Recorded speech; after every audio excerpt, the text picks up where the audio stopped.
somebody else wasn't there at the time. We talked, I mean, and people could have come and gone, but essentially Correct. we talked for about half an hour. No, it wasn't an hour. And that's the only time we spoke in person about anything related to this matter, correct? Correct. And based on that phone conversation, I told you I had been submitting open records requests and I was going to continue to submit open records requests, correct? Based off what phone conversation? Based upon our conversation in court. Oh, okay. Correct. You said that you were doing some open records requests, correct? And then based on our conversation, I told you I was going to do some additional open records requests. Which open records request are you talking about? Just any. I'm just asking if we talked about that I was going to be doing some follow-up to Fulton County. Okay. Because I recall open records requests being made for other things, and so I don't know which one that you're referring to. At that time we talked about getting, I guess it's called a county card and getting access cards and things like that for coming in and out of Fulton County for you, Mr. Wayne. Okay. And all of the access that you all have. Yes. And you asked me, did I have an access card? And you are the one that told me that you and Mr. Wade, or that Mr. Wade at least had an access card. I told you that the three of us had an access card because we had a contract with the DA's office or the county. I told you what those contracts were and that we had an access card that will allow us to pick up the documents, go into a specific office, and leave out. Right. Okay. And so we talked about that badge access card and asking for that I was going to ask for that, right? Correct. And then a couple days later, I sent you a text. And then when I say a couple days, so that was on September 12th when we had that conversation. Do you mind if I pull out my phone? Not at all. Okay. On September 14th at 6:38 p.m.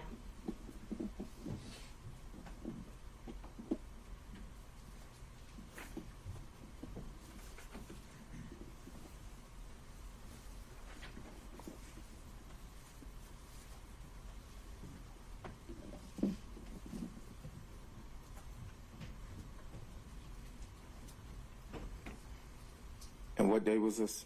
It was September 14th. September 14th, correct. And I sent you a screenshot of a Fulton County opening records request I did. Yes, and I said, wow. And then we continued to text. Wait. Okay, sorry. And then you sent another text about a badge, and I did not respond. You sent another text about an entrance card. I did not respond. You sent another text about some other badges and with a circle around it, and I did not respond. Your Honor. Okay. Sorry, thank you. All right. Mr. Bradley, if you could just respond to the question asked and only the question asked. That was Thank you, sir. actually, I have an additional Okay. Thing I want to raise. Ms. Merchant provided some text messages that she let us know that she was going to refer to.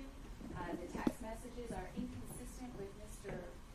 Bradley's exchange as he apparently is reading it off of his phone. So if I could ask Ms. Merchant, it is true, accurate, and complete, and perhaps we can see what's on Mr. Bradley's phone. But more importantly, I am going to object. I understand the court's leeway about Mr. Sure. being able to establish contact based on previous statements made. But I'm concerned about going into the content of the statements without putting things in the buckets that I've identified. Sure. And so am I, Ms. Merchant. I'm not seeing so much the relevance of it back and forth. I'm allowing you to establish, the contact that was made in line with the outline you provided me, and I think we're on track with that. Were you planning to tender these text messages? I was planning on discussing them with him. Now, if yesterday he said we didn't text about this case, so if that was his testimony again today, then yes, I would show them to him to refresh his recollection or to impeach him. But Judge, their first part of their argument is foundation, is what I'm assuming. They're saying all of these. They're not all relevant. I can give you all of my texts, but they're not all relevant. And so they asked for screenshots, and so I took screenshots. If there's a way to submit my entire text history through Mr. Bradley, then that's fine. If they want us to read every single text, that's fine. also want to avoid the situation where you as counsel of record are having to lay the foundation and do that sort of thing yourself. So I don't know how much further we can go with this before we get into that. So, Well, I'm not sure what their objection is. So I asked him about one question, and he read sure. out several. Why don't we just go with your next question, and we'll see where we go from there. All right, let's see. But so, Bradley, when you wait for her to ask a question. and I understand that, Judge, and I'm not Well, trying apparently to. you don't, sir. Wait for her to ask a question, and you'll have a chance. So I think the last thing I asked you was about September 14th. So those texts that you're talking about, those refer to the issue that we're here today about, though. Some text did, yes. Yes, okay. And then you called me again on September 15th, 2023, and you spoke on the phone. I do not recall that. Well, I texted you and said I needed to call you back, and then I later called you back. I'm not sure. I do not recall. You don't recall that? Okay. And do you recall the following Monday, Your Honor, I appreciate the question as it is on the form. And if the question is what she's going to read, I object to it even being asked out loud without knowing, number one, the relevance of it. If the witness is going to answer this, I feel like it is so inflammatory as to say out loud without knowing where Mr. Bradley falls on that, then I do have an objection to the question. Okay. I would All right. rather ask it. With all due respect, if I might just a moment. Why is it that we're not allowed to ask a question, and then when the question is asked, there's an objection made, either by the state or the lawyers for this particular witness? It appears that what the state would like to do is force us to tell you in advance every question we're going to ask before there's an objection raised. And I don't understand why they get to do that when we are obviously in the same position to say to them, tell us every question you're going to ask first. I realize it's a privilege, but that can be the questions asked, state objects, Chopra objects, and the court rules, but not being able to put it on the record because it's inflammatory or it's somehow prejudicial, I don't think that, I'm just suggesting. Sure. So, Mr. State, I'd agree with you in the general sense of things, but in this situation, Ms. Merchant offered to provide essentially her list of questions in advance, giving us a preview of what she's going to say, and that puts us in kind of a different posture in that respect, where we can actually have some sense of what's going to come out. But Ms. Merchant, I think knowing what your next question may be, since usually we don't have that opportunity, does it presuppose some knowledge on his part that we have yet to establish is inside or outside of privilege? Well, the first thing, Judge, is I gave these questions so that you wouldn't be in a situation Sure. where you were objecting and having four different lawyers talk about privilege, confidentiality, every single question. So I was hoping that we would ferret that out ahead of time. So this is the first that I've heard that objection to question 18. I did give the state copies of it as well, trying to be completely transparent. I also, I have to establish that his information, there have been statements in this court that I lied, multiple statements yesterday. I can't even tell you how many times that was said under oath yesterday, and that I did not get this information, and so I have a right to Which I've already said we can do and we can go over, but and we've already started doing that. But the next question, as you plan to ask it, may presuppose again some information that he has that we need to determine whether it's inside or outside of privilege. Is that right? No. Well, I don't believe so, no. I mean, if we're going to talk about the privilege, I wanted to talk about it beforehand, which is why I gave all of these. I didn't know the state had objections on these questions to privilege. If we're going to talk about the privilege, I'm happy to ask him the substance of the question, but that is what I'm getting objections for. So I'm trying very carefully to craft something to avoid that. But I'm happy to just ask outright the question. Right. I don't see a way around that, Ms. Cross. I understand, Your Honor. I'm going to do what every time to do. The problem in the context that Ms.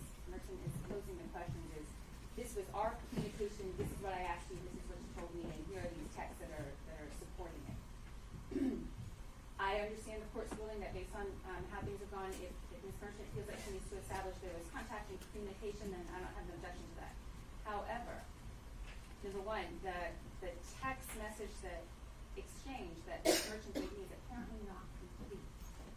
And so I don't know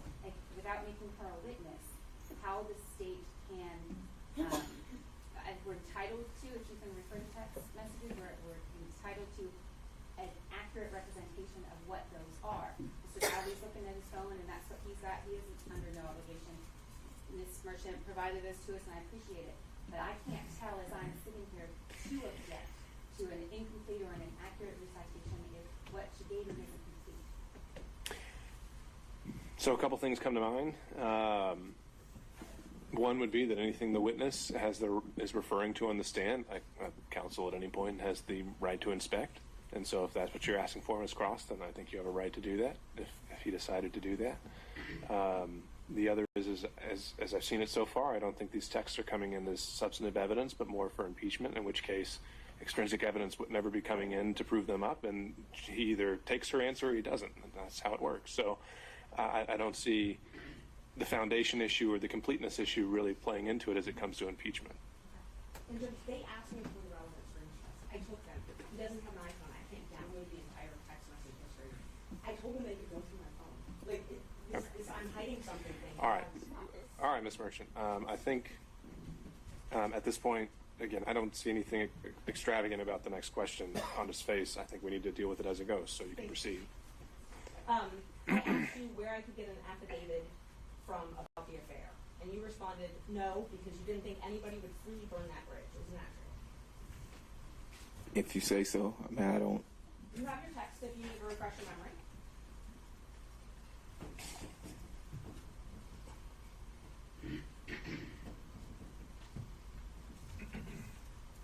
September 18th at 3:11 p.m. in YouTube. Can you repeat the question?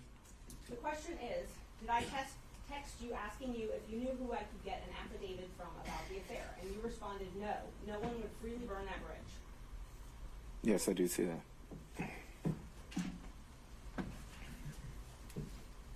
Then I asked you if Chris Campbell knew, correct?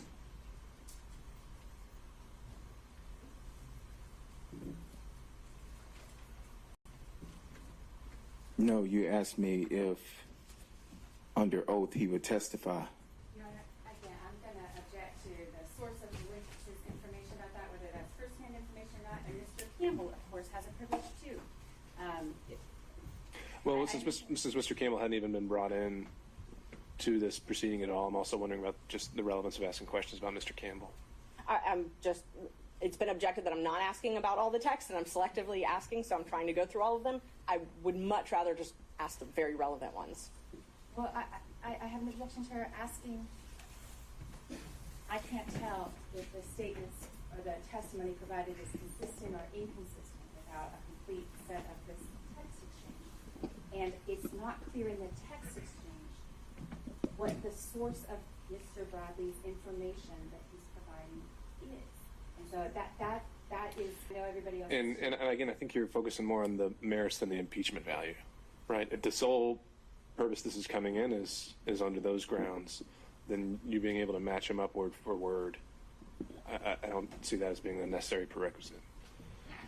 But as it relates to Mr. Campbell, he's not a witness yet. He hasn't come in. I don't think he's come up really at all other than passing and maybe the firm. So why don't we skip ahead to the next questions, and you could always come back to that if somehow he is made an issue in this case. That's great, Judge. I needed some clarity because the state is objecting that it's not full and accurate. I'm keeping things out, and then they're objecting that I'm putting too much in. So I'm just trying to avoid every question having an objection, Judge. So on January 5th, 2024, we had a text exchange where we talked about that I had discovered that Nathan took Fani on a cruise and a trip and paid for it with the business card. You told me you were on a plane home from Dubai, but you would call me as soon as you got home. Do you remember that?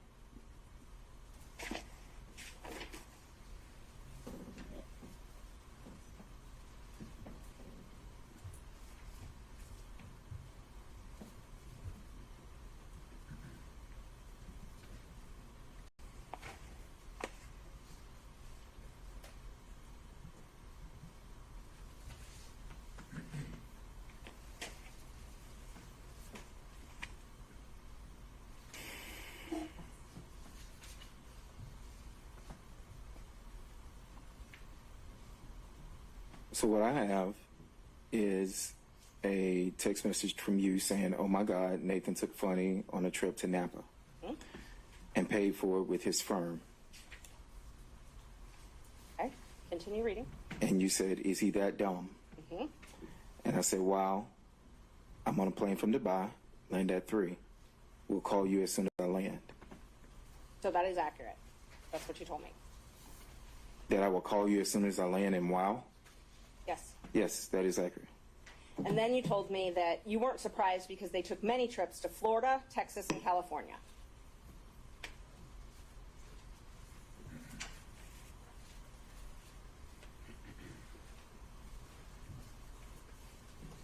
Okay, so I don't have that, but, and I can show my phone, but I don't have that in my phone.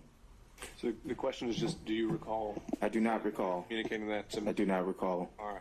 Do you recall telling me that it was when she had to move her daughter, a trip to California? I do not recall that. And Judge, may I approach the witness? You may. Thank you. Oh, I see it. See if that refreshes your memory.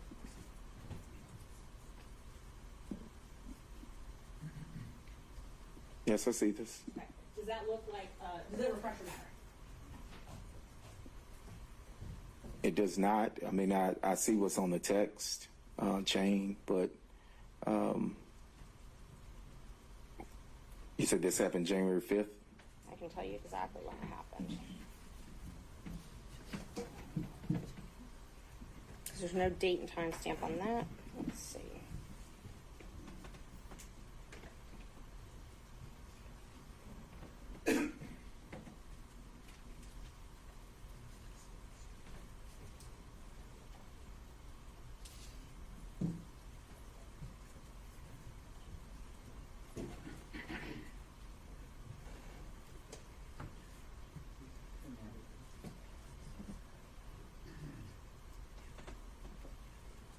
It was, let's see, it was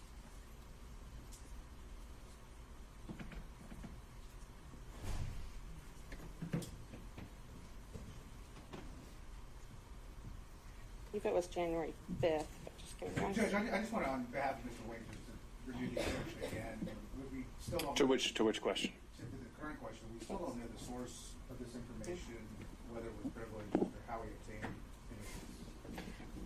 it. I'm wondering now if there's a timeliness issue on your objection, since he already, well, he said he doesn't recall. Right. So there's, He just gave the date. He didn't sure. start answering. Well, his question, or his answer was he doesn't recall, and his memory has not been refreshed. So I think it's time for the next question. May I approach the witness, Judge? Okay? Can I see what you're Oh, yeah. approaching the witness with, please? So is this the complete text chain? That is the complete question. While they're looking at that, can I just ask you, did you delete any text messages? I have several messages in the phone with you. I've never deleted. I mean, there are messages about family and my health and things like that. You asked me to be on some panel. Yes. And so I think it's complete, but Well, no, my question was, did you delete any no, text? I haven't deleted anything. No, Okay. I have not. And I offered them to look through my phone earlier if they are welcome to. You never provided it to us. I said you The physical had it. phone, you never provided it to us. It's the only phone I have, Judge. Yeah. I understand, and I don't want to keep popping up, but my concern, of course, is that these exchanges are just two lawyers gossiping about information.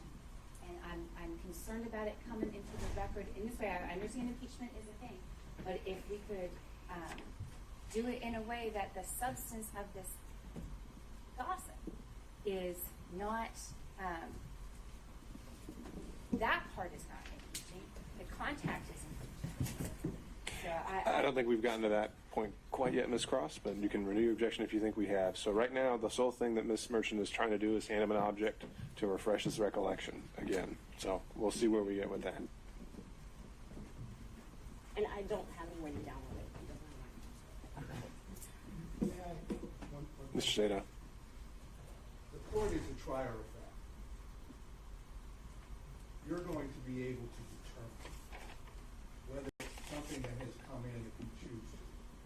hearsay, whether it's admissible, whether it's relevant, whether it's impeachment.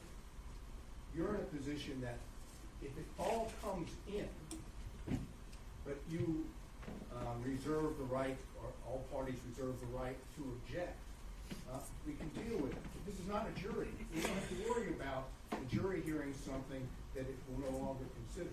All we're doing now, with all due respect, and I understand there's a process, the state doesn't want something to be heard. I object to that. They've repeatedly attempted to stop questioning. Your Honor can hear it all and then decide what is and is not relevant or admissible. We don't have to go through every single one of these. The only time you have to go through this is if it is in fact a communication, and it's a privileged communication, and an argument has to be made at that point as to whether or not it should be elicited or it is subject to being stated in open court. Otherwise, all of this could come to the court, and the court can then decide how it wants to treat it. That's all right. I appreciate that, Mr. Sadon. I think it's certainly accurate that we could have an approach where if it's a close toss-up on an evidentiary question, we can have it all come in and sort it out later on the record. I don't think we've quite reached the point where I need to do that. I think we still have time to get into these, and it'd be my preference to keep the record as clean as possible and without questionable evidentiary issues. But we may get to that point. So the question from Ms. Merchant was to approach the witness and with an object to see if that would refresh his recollection to the last question asked. Yes. Now, I'm sorry, the state scrolled through it, so not right there again.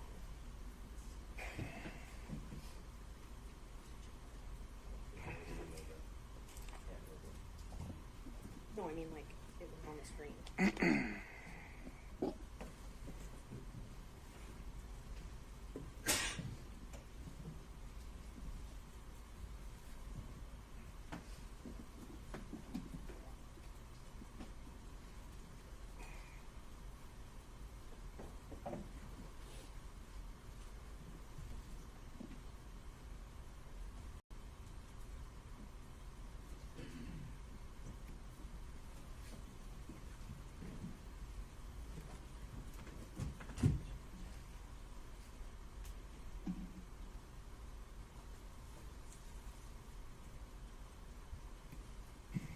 Now I can't find it. So I'm going to move on to the next question that I actually can find, and then I'll find that and come back to it. I sent you a statement and said, upon information and belief, Willis and Wade met while both were serving as a magistrate judge and began a romantic relationship at that time, and you corrected me and saying, no, it was in municipal court. Is that correct? I think that's pretty accurate. And is that based on your personal knowledge? But what question, was it municipal court or when they first met, or? My question was, is this accurate? Upon information and belief, Willis and Wade met while both were serving as magistrate judges and began a romantic relationship at that time. And you wrote, no, that it was municipal court. Okay. So I answer. Bradley, just a second. Mr. Chopra has risen.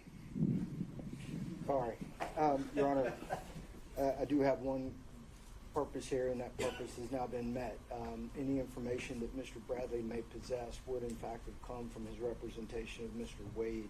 This falls within the purview of his divorce proceedings, which, as we testified earlier, commenced in December of 2018. There's no pierce or shield associated with it, and so we would say that under Rule 1.6 we should not be compelled to give any further information.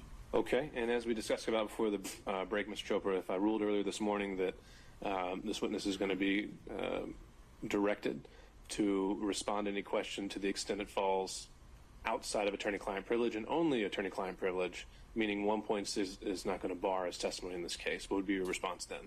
Then Mr. Bradley would have to consistently assess on his own, unless I'm jumping up and objecting for him, whether or not this came within his knowledge based on his representation.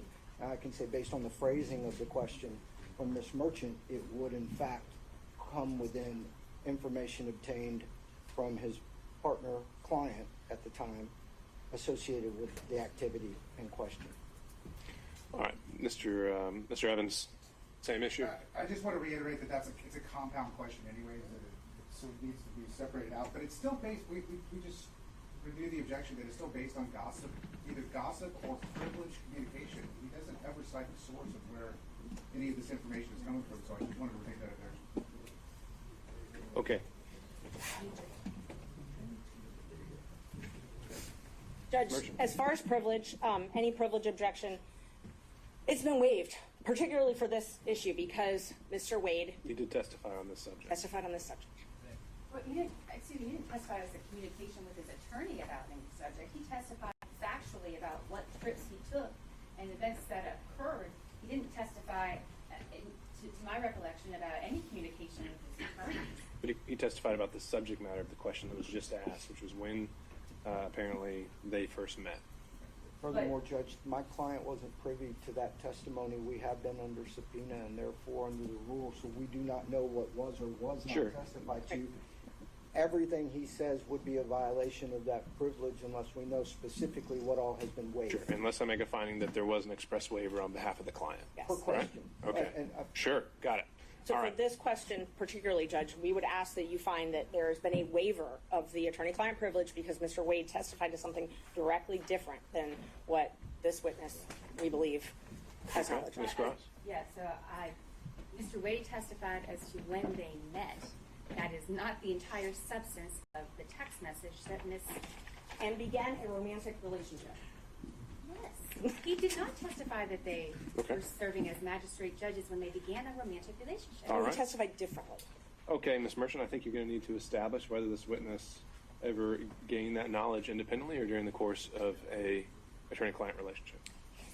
Did you have any, thinking back to the source of your knowledge, and let me just, before I do that, let me remind you of what is covered by attorney-client privilege. It's communications that relate to matters in which legal advice is sought, and communications that have been maintained in confidence, and no exceptions to the privilege. So it's communications that are in furtherance of legal advice. Your knowledge that their affair began, that their romantic relationship, began while they were both serving as municipal court judges. Is that from your personal information, your personal knowledge, or is that from? I'm going to overrule that objection, Mr. Chopra. He can answer that question. State that question again. Your knowledge, Is any knowledge, if any, if any knowledge, of Nathan Wade and Fani Willis's relationship, romantic relationship beginning while they were both serving as judges, is any knowledge that you have from your own personal knowledge or something that was told to you in furtherance of legal advice?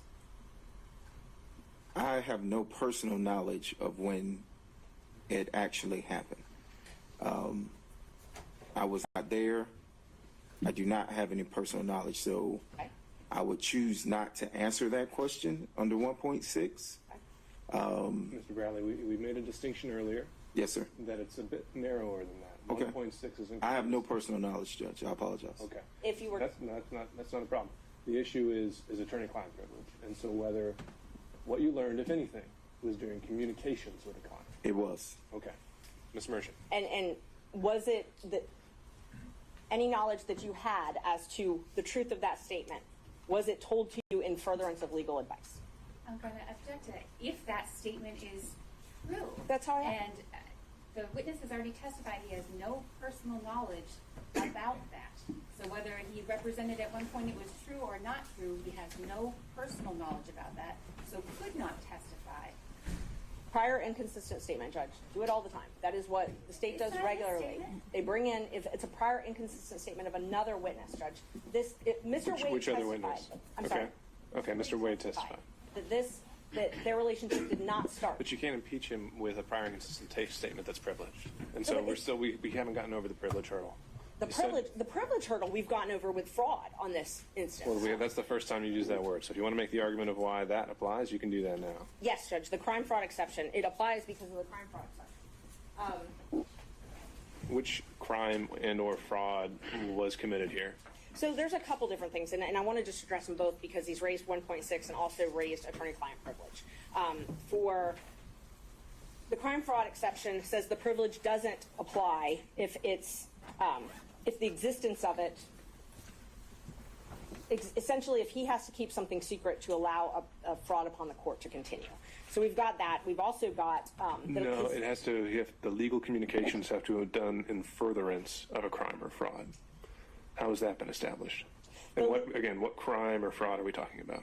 We're talking about perjury, lying to the court. In the affidavit filed last month. Yes. And so what have you done to link the communications that he made maybe, I don't know, years ago to the affidavit filed last month? The communications he made years ago, it's proof of the affidavit being incorrect, being false. He's given a prior inconsistent statement. But the legal communication has to be in furtherance of a crime or fraud. Right. Right, but he also can't protect. So, and I think it's more under. But if he had no idea, an affidavit wasn't even going to need to be filed until a month ago. Right. And these communications and everything happened well before that. How is anything that they communicated in furtherance of that affidavit that they didn't even know would have to be filed one day? It's been waived. That part's been waived because he filed the affidavit. So you can't file something that's false and then your lawyer know that it's false and then say, oh, well, privilege, my lawyer can't correct that. When he waives the privilege. And he waived the privilege. He testified about this yesterday. Okay, Ms. Cross. I don't think that's even close to an accurate representation of what the law in this area is. And beyond the real kind of throwing out fraud and this and crimes, which what you have, Your Honor, is a conflict in the evidence at this point. I know which way the weight of the evidence appears to me that that's going to be for the court to judge. But a conflict in the evidence, that is not a crime. That is not a fraud. That is not perjury. That's a conflict in the evidence for the court to decide. So I agree with you there that you would have to first establish a crime or fraud occurred by a preponderance. Got it. And anything else? Just that she can't, under the guise of impeachment of this witness, number one, establish that. Number two, the witness has already said he doesn't have any personal knowledge of that. And there is the kind of specificity that is required to lay the predicate for a crime fraud exception to the attorney-client privilege is nowhere close to being met here. Okay. Anyone else want to be heard? Mr. Sadow. Yes, Your Honor. This is what I said to the court earlier. This is not crime fraud. The scenario in the case I said, you want me to cite it for the record? Go for it. Okay. It's Owens Corning Fiberglass Corporation versus American Centennial Insurance Company et al. And it is 660 Northeast 2nd, 812, out of the state of Ohio, Lucas County. Court of Common Pleas of Ohio. And it references, I'll make sure I get the right page here.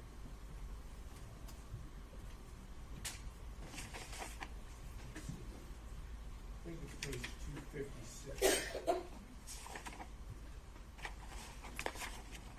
The point in the case, or the holding in the case, is if the party or witness chooses to testify falsely, and our position is that Mr. Wade testified falsely when he claimed the relationship did not begin until 2022, that if there are attorney-client communications in which the same individual witness has told his attorney something contrary to that, inconsistent with that, here that the relationship, the personal romantic relationship between Mr. Wade and Ms. Willis began prior to November 1st of 2021, which would be the day that he was hired, that if that communication took place, that is the attorney communication, that the fraud upon the court is Mr. Wade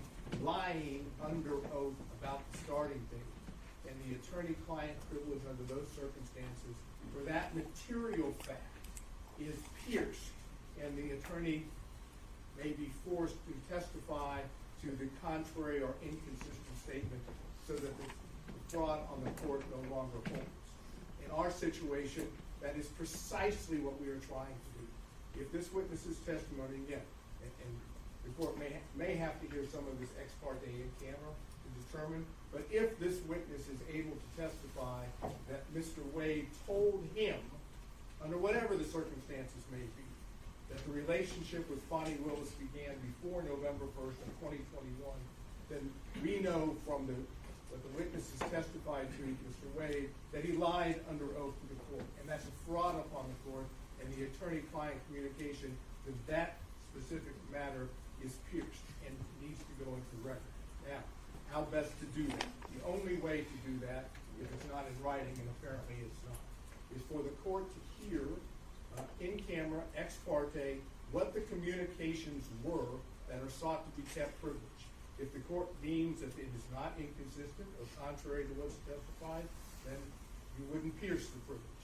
If, on the other hand, this witness honestly, that is, now we're talking about Mr. Bradley, actually testifies to what he has told in text messages to Ms. Merchant on behalf of Mr. Roman, that he absolutely knows that the relationship started before November 1st of 2021, then he's testifying that his client took the stand and lied under oath and therefore did a fraud upon the court. So Okay. my request is, in this regard, the court's going to have to hear from counsel, and from, that is, counsel from Mr. Bradley, and from Mr. Bradley to determine whether or not he actually said what he said to Ms. Merchant, and whether or not it was based on communications, whenever it took place, with Mr. Wood. All right, Mr. Sadow, I understand. Thank you for clarifying your argument there. So I understand this fraud upon the cart theory, and what I'd been going back and forth with Ms. Merchant on earlier was that, as I understood, crime fraud applied in Georgia was that the communications had to have been in furtherance of a crime. And to me, that presupposes the existence of a crime at the time, or the forming of one at the time of the communications. The theory you're putting forward is one where we go back in time and can reopen that box because it's now become relevant for something completely, potentially unconnected to the communications whatsoever. Is that fair? That falsity has occurred now by Right. the very person who is attempting to use the communications as a shield to Sure. protect his lives. Okay. And when I say crime fraud, it's a fraud waiver, that's what Millich calls it, is essentially. Millich says that it doesn't offend the privilege to ask an attorney to testify to matters already freely discussed by the attorney and a client at another hearing or proceeding. Allowing a client to selectively waive and reassert the privilege as tactics suggests that the client is using the privilege as a sword and not merely a shield. Sure. So I think it was quite explicit that Mr. Wade never waived anything regarding to communications between him and Mr. Bradley. He was willing to discuss the subject matter, but he was never willing to get into communications that occurred between him and Mr. Bradley. So as to Mr. Sadow's point of this fraud upon the court theory, my question is going to be, has it ever been applied in Georgia? And the answer to that is, it's not appears to have been applied in Georgia. I cannot find a case in which it has been applied. The cases that I have, the case that I gave you plus the cases cited in there, are the only thing I've been able to locate.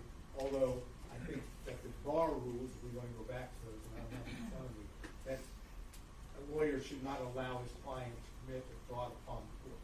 Okay. And I think that, along with this, gives the court the discretion to do that.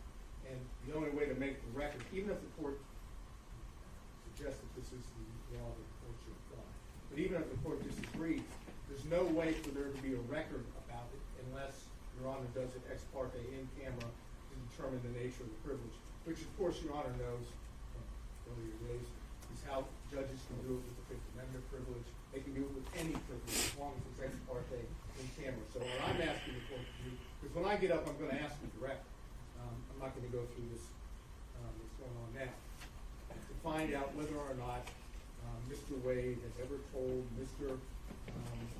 Bradley, in his capacity as his attorney or otherwise, that the relationship started earlier than what Mr. Wade testified to. All right, understood. So the big takeaway I'm hearing from that, Mr. Sadow, is that once again, we're hearing the words "a matter of first impression" here, and noted. Mr. Gillen. Yeah, very quickly, Your Honor.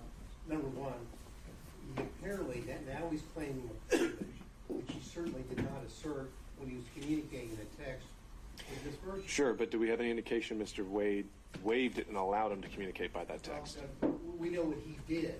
We know what he did. So how's that an implied waiver? And I would assume that as the attorney that he would know whether or not he should protect a communication. That's a pretty big assumption, right?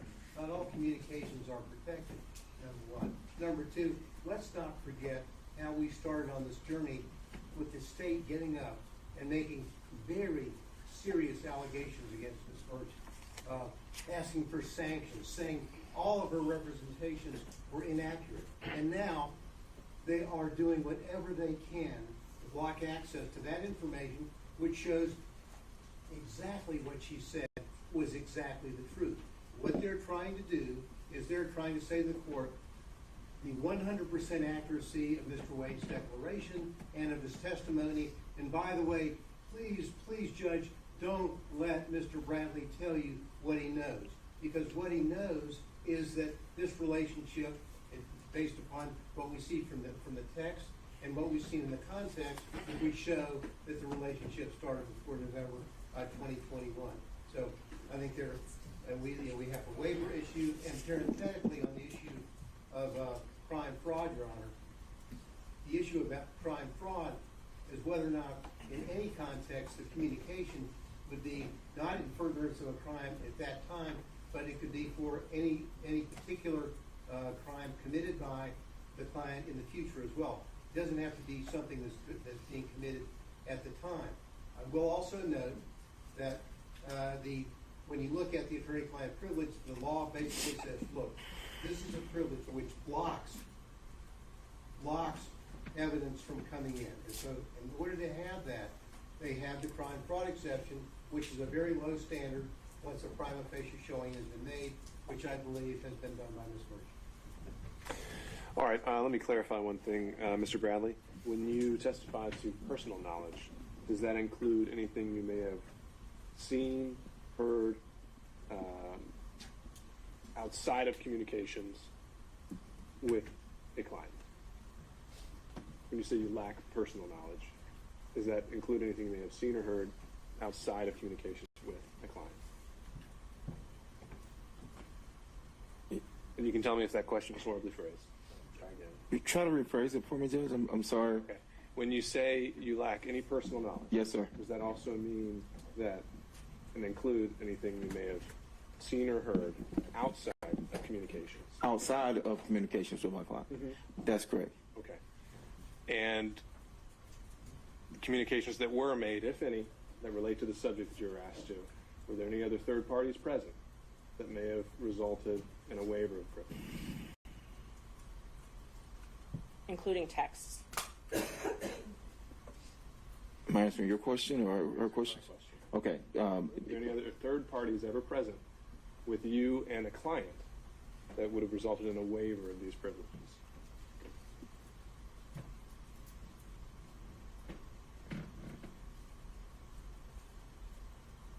No, Judge. I can't recall anybody being present. I mean, we ran an office. We had people around our office, but no, I can't say that there were other people present. All right. And did you ever receive any kind of a waiver from your client at any point? I have not received a waiver. And anything that you learned regarding the subject matter at all, if anything, was it in the course of legal advice, of receiving or giving legal advice?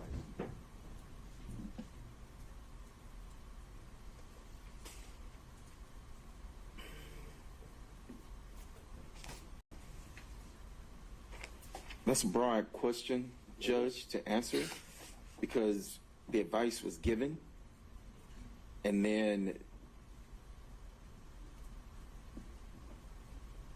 you have interaction. I mean, it wasn't, hey, this is for, to say specifically, this was for that, or, you know, I can't sit here and say that. So I don't know how to answer that question, Judge. Okay. All right. So I was given a case that may reflect the same proposition I was arguing from Judge. It's an older case. It's Atlanta Coca-Cola Bottling Company versus Goss, G-O-S-S. 50 Georgia Appeal 637. Appears to be a 1935 decision. I've not had the benefit of jeopardizing it. So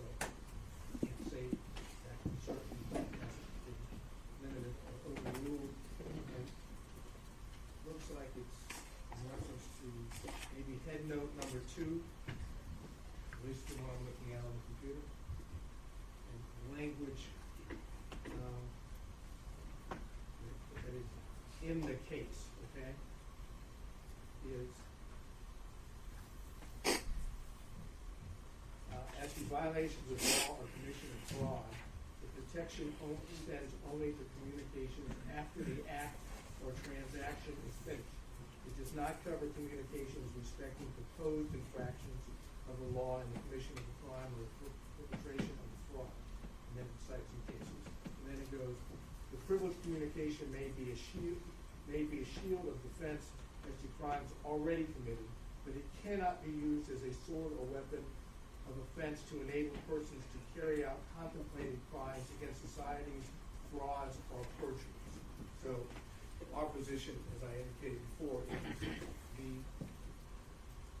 witness, Mr. Wade, has committed perjury on a witness stand and called into question the statement. All right, understood, Mr. State. Mr. McDougall.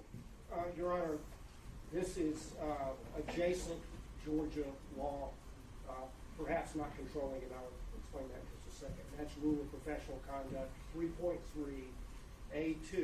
A lawyer shall not knowingly fail to disclose a material fact to a tribunal when disclosure is necessary to avoid assisting a criminal or fraudulent act by the client. A4, and the reason I would qualify that, since we're talking about candid report, I need to do that. I believe this rule is regarding the conduct of advocates representing clients in court. It might not govern or control the situation where the lawyer has been put on the stand, but it's adjacent to the point Mr. Sayal made earlier. All right, fair point. Okay, Mr. Trooper, anything you want to address on that? Briefly, Judge, and clearly there's a lot of smarts in this room, but this whole thing is a deductive fallacy. It is suggested that the truth of the conclusion of the argument necessarily follows from the truth of the premises given, when in fact the conclusion does not necessarily follow the premises. Called him a perjurist. He has officially succeeded in saying the thing itself is true. Therefore, we must ask these other questions. And Judge, it's a fallacy. It does not exist as such, and the privilege should still apply. All right. Thank you all. So I think here is what we need to do, as I understand the law. As I find it, the crime fraud exception only applies when by preponderance we found that communications made in the existence of a relationship were in furtherance of a crime, or the client at the time knew or reasonably should have known that a crime, the attorney was being used to further a crime. I don't think that's been established here. Maybe something happened afterwards, and that's something that can be argued during closings, essentially. So I don't think the crime fraud exception covers this. The objection is preserved for the record. Mr. Bradley has indicated also that anything he learned about this subject occurred during those communications. There's some uncertainty on that point, and so in order to preserve the record, at the conclusion of the hearing, I think I can go in camera with Mr. Chopra and Mr. Bradley, and we can put in a sealed filing exactly what the extent of those communications were, if any were relevant. Or excuse me, not relevant, but just what they were, and those would remain sealed until some time if we're ever directed otherwise. However, at this point, the question, getting back to the question asked by Ms. Merchant, as asked, would be sustained on the issue of privilege, the premise. He may have told you something, but it does not appear that there's any evidence that the client ever waived and allowed that information to be conveyed to you. Next question.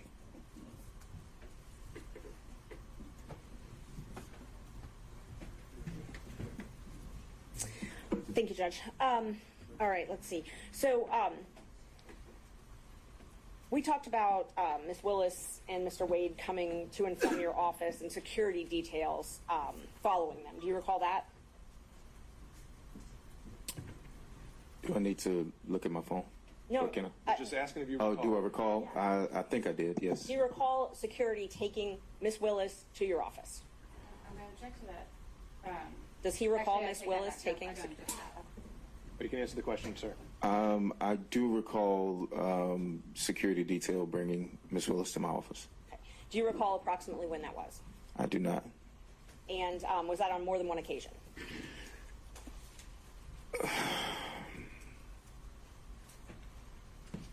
I remember 2 occasions. Okay. Yes. Can you tell me about those? I can't remember when they were. Were they before she became DA?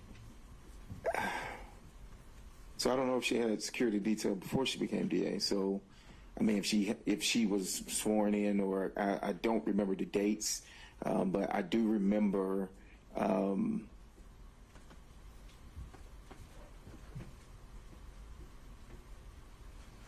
I think she was DA. Maybe during her transition team period? Was that? No, it wasn't. Trying to remember.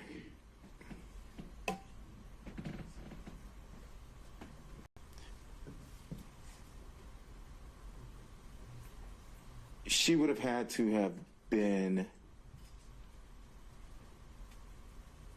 the DA, I think.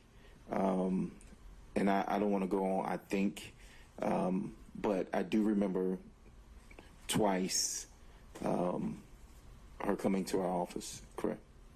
And she had a security team both of those times. There was yes, she had a security team with her. Okay. And do you believe that it's a different security team than she has now? I don't know her security team now. Well, let me ask you- However, I'm sorry. I don't know her security team now.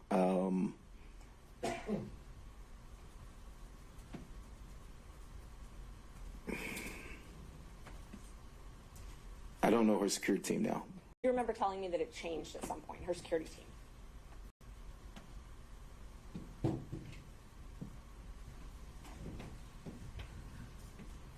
Yes, I think I recall saying that, yes.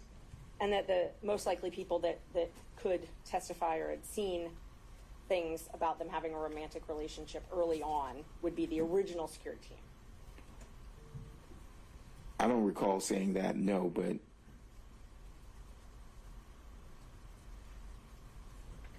Do you recall talking to me about other people that might have known about their romantic relationship? I recall. Yeah, I mean, objection based on we don't know the source. I mean, this is either based on privileged information or it's hearsay. Neither one is. It's neither. I asked if you recall. You need to clarify it. If you're actually going to if you think that this draws on information from outside the relationship that he's already testified to, then you need to lay that foundation. Sustained.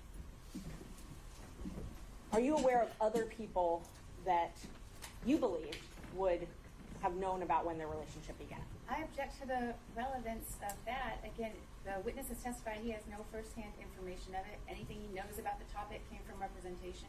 Who he thinks might have been able to say something else is speculation, not relevant to anything, and a backdoor to get in the gossip and innuendo that has been pretty much this entire. All right. Okay, Ms. Merchant, I think we're getting to the point where, the reason I thought this line of questioning was appropriate was to rebut certain inferences about why we were here in the first place. Right. But to go into it at the granular level, I'm not as wild about. So if maybe you can ask more overarching questions, and if you have anything else you think that's relevant, then you can get to those as well. Isn't it true that I gave you a copy of the motion to disqualify in this case? I emailed it to you, and you read it, reviewed it, and emailed me back that everything in it was accurate, to your knowledge. You emailed me, and Objection. Okay. All right. So there are things contained within that, Ms. Merchant, which he has now said fell within the privilege, and that he did not have the ability to waive. Okay. So I think that's where we have to leave it there. And I believe I still have to ask the questions, and then if he wants to assert the privilege, Well, I think he's pretty much already established the privilege, and the objection has been made, and I think it's a valid one at this point based on the record. So the answer was he did acknowledge that you sent him the motion, and I think we leave it at that. Let's see.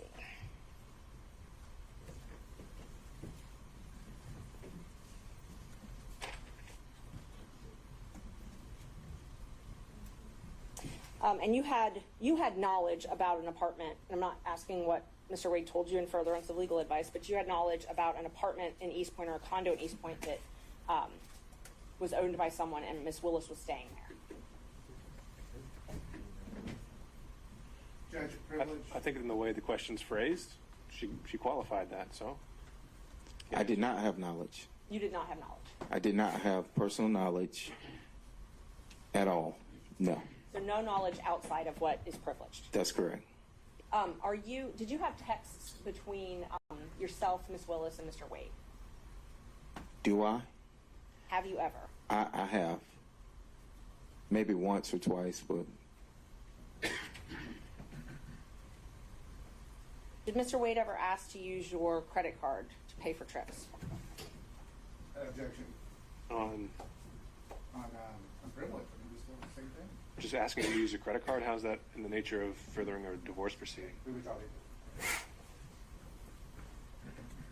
I had a business card, and we would use my business card. The firm would use my business card. For travel?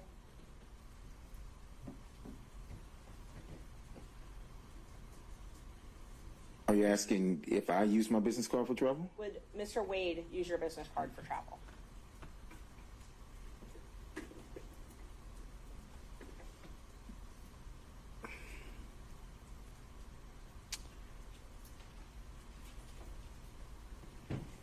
I recall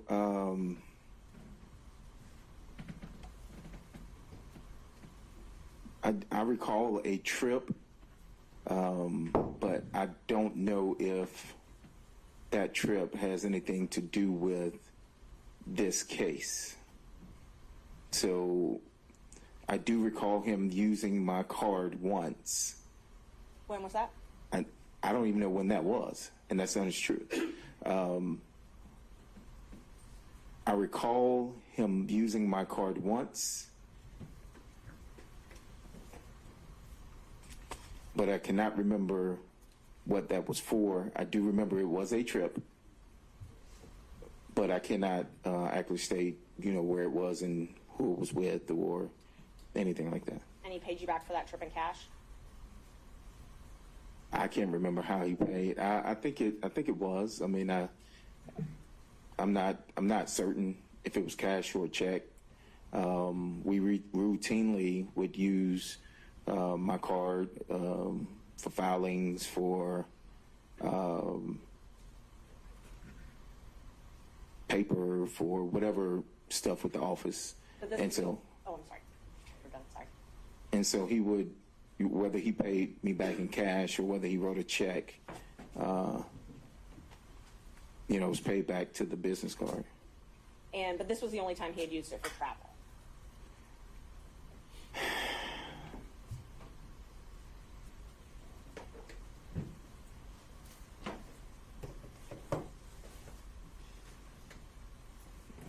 I cannot recall. I don't even have that business card anymore. But I do recall at least once for travel, yes. And that was when you were still law partners with him, though, correct? That is correct. Do you recall approximately when that was? I do not. You did not go on that travel with him, though, correct? I did not. Okay. And so he asked you to use your card for the travel.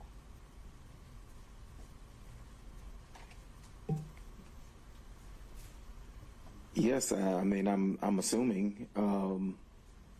We would use the card for firm stuff, and so it was a business card. Your business card, though. It was my business card, yes. Right. The law office of Terrence A. Bradley, correct. Okay. So it showed up on your accounts. That is correct. Okay. Wouldn't show up on his accounts, though, correct? That would be accurate, yes. Do you know if this was before he became special DA in this case, special prosecutor? I cannot recall. Did you see he and Miss Willis together? You said you were in and out of the office, in and out of the DA's office. You saw them together, correct? In and out of my office or the DA's office? The DA's office. Correct. You saw them together in and out of the DA's office. Did I see them in and out? Yes. Well, if you preface it like that, no. I saw him in and out of the office when I would be there doing my filter work for the taint team. Okay. He would come by. I rarely saw Miss Willis and Mr. Wade together in the DA's office. So, you brought up the taint team. Let's talk about that for a minute. Tell me about, you did work as, you had a contract as a taint lawyer, correct? That is correct. Okay. And that was in the anti-corruption unit? Yes, I think so. Yes, correct. And how did you get that contract? What do you mean, how did I get it? How did you get the contract? It was, Bid? Did you apply online? oh no, it was proposed, By who? we were, it was proposed by, I guess it came from the district attorney. I mean, I didn't speak directly with her. Okay. It was with Mr. Wade, and he asked if we would be interested in having a contract with the Fulton County. Okay. He and I asked said you I and would. Mr. Campbell? I think so. I mean, I can't recall if he asked us both together or not. Rarely. We all handled several, different things for the firm, Okay. criminal, personal injury, things like that, family law. And so rarely were we together there at the same time, like for an abundance of time. So he may have called me and then he may have called Chris. I can't recall how we got the contract, but Did, was Mr. Wade, to your knowledge, part of the transition team for Ms. Willis?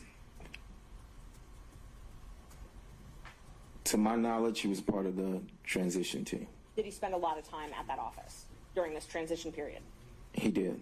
So from when Ms. Willis took office to when you left the firm, did Mr. Wade spend most of his time at the DA's office? When you say most of his time, are you saying just working business hours, Yes, or? working business hours. I would say he spent,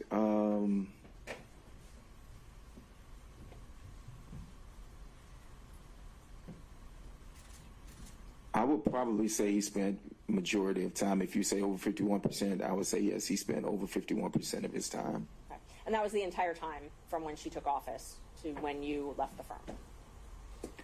I can't say that that was the entire time, but yes, it was majority of, it was I can't pinpoint specifically when the time that he would spend. I think, if my memory serves correctly, getting to the majority of the time, it would have been whenever he started with this, maybe. As a special prosecutor? When you say majority of the time. Right. Okay, so let's talk about the time before he became special prosecutor. Did he spend a lot of time at the DA's office then? He spent time. It depends on what you say is a lot. He spent time at the DA's office, correct. And so, just so we're clear, you were hired first on January 25th. Both you and Mr. Campbell were law partners, and you were both hired by the DA January 25th, 2021. Is that correct? Repeat the question, I'm sorry. You and Mr. Campbell Yes. both were hired on a contract basis by DA Willis January 25th, 2021, correct? Which contract are you talking about? The first one, the taint contract. Not the first appearance contract, the taint contract. Well, you said the first one, and the taint contract wasn't the first contract, and so, Okay, so what was the first contract? to my knowledge, the first contract was the first appearance. Okay, so let me just mark these. Let's see what number are we on. 23, 24, 25. For his contract.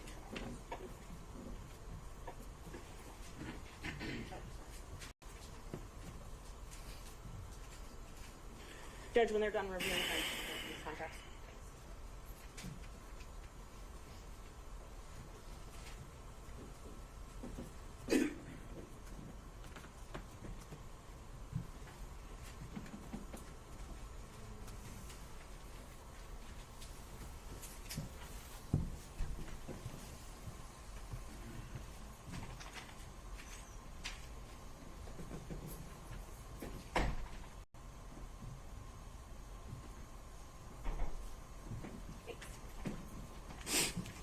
Bradley showing you what's been marked. Defense exhibit 23, 24, and 25. Give us a look at those.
Okay, I see. So on, now that you've reviewed those, is it true that on January 25th, 2021, you got your first contract as a taint lawyer? As a taint lawyer, yes, I see the date on that as a taint lawyer, but I'm also looking at this contract here for first appearance, and there must have been, I don't have it before me, but there must have been a contract before this. Okay, so you think there's a fourth contract? I can't say that there is or isn't. What I do know is that we did first appearance during COVID, and it was before 2021. So I don't know, if I had a written contract at that particular time or anything, but I do know, I think that you could look at the recordings because everything was recorded at that time as to when the first appearance contract started and the taint contract started. So when the three of you were partners, you had at least 2 contracts to do taint work, which is filter work, and then at least 2 contracts to do first appearance work, pretty much throughout that entire 2 years, right? Well, it renewed. So, it just renewed. So yes, if it was the same contract, but it was a renewal of the contract. So how did you, and you said you got these contracts through, Ms. Willis gave them to you, but it was through her knowing Mr. Wade, correct?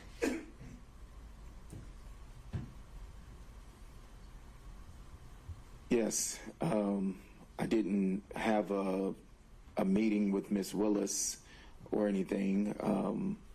It was brought to the attention that a contract was going to be needed or awarded, and if I was interested, because this was off of mine, and I said yes, and so Mr. Wade brought that to your attention?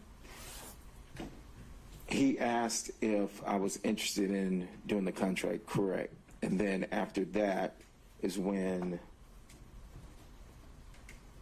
Ms. Willis, would come in, or I think we actually came down here or something, and signed the contract. Okay. And so that is how you were paid from Fulton County, these contracts? From Fulton County government? Yes, ma'am. And you shared, your partnership, you shared 1/3 of all your profits with Mr. Wade? At that time, yes. And so his contracts, he got a contract that same year, 2021, and he shared 1/3 of all his profits with you, correct? Yes, that should be fairly accurate. Okay. So during 2021, 2022, you all had 2 filter taint contracts. You had 2 first appearance contracts, and you had Mr. Wade's special counsel contracts, correct? My firm had what I have here, Okay. correct? But Mr. Campbell and Mr. Wade were part of your firm, correct? So I don't think at this time we had established WBC. Okay. At this time, I think I had mine, Chris had his, Nathan had his, and we operated in the same building. But if you ask me, did we fee share or, without everything that came in, yes, that is correct. So you weren't actually partners, you just fee shared. At this time, well, yes, at this time, we were not. At this time, I had Law Officer Terrence Bradley, Chris Campbell, PC, and whatever Nathan's was, if I'm not mistaken. And all these the taint contracts and then Nathan's special counsel contracts, all of those were under the anti-corruption unit, correct? You can look First appearance was not under that. The taint contract, if I recall, was under the. I don't think they called it. What are you calling it? You can take a look at your contract if you need. Okay. And I'm not asking about the first appearance. I'm asking about the taint contracts and then Mr. Wade's contract, which has already been admitted in evidence. If you need to look at that.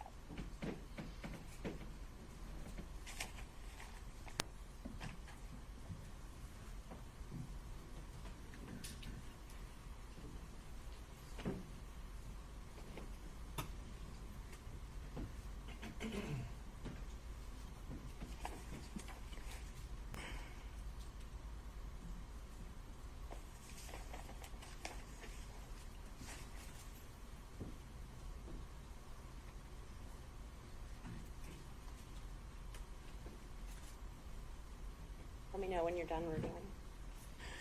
Well, I see on the first page where it says taint attorney, and I'm trying to go through and I see where it continues says taint attorney, but it always says Fulton County District Attorney's Office. Your question was specific as to the anti-corruption unit, and I'm looking for the verbiage of anti-corruption unit, so I apologize. No, take your time.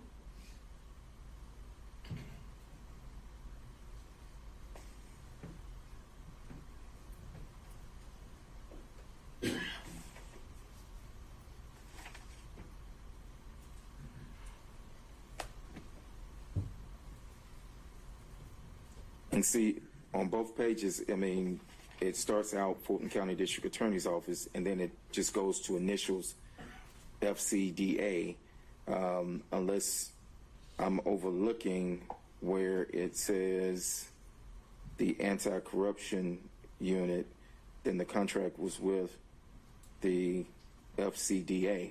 Unless you want to show me something. I'm just asking you, and I didn't know if that would refresh your memory. Those contracts were for the anti-corruption unit, right? Well, they were for the district. What do you work for? I worked for the DA. Okay. I worked for the DA. Okay, so just in general, the DA. Correct. I worked for Fulton County District Attorney's Office in as a contract person, as it says here. And when you did the taint work, you had to report to Sonia Allen? I did not. You did not. Who did you report to then? I can't remember his name. His first name was Brian. Okay. And let's see. So I know you said you met with Ms. Willis when you signed those contracts, right? Yes, I know I met at least one time to sign these contracts, or to sign when I signed the contracts, yes. Did you meet with her any other times?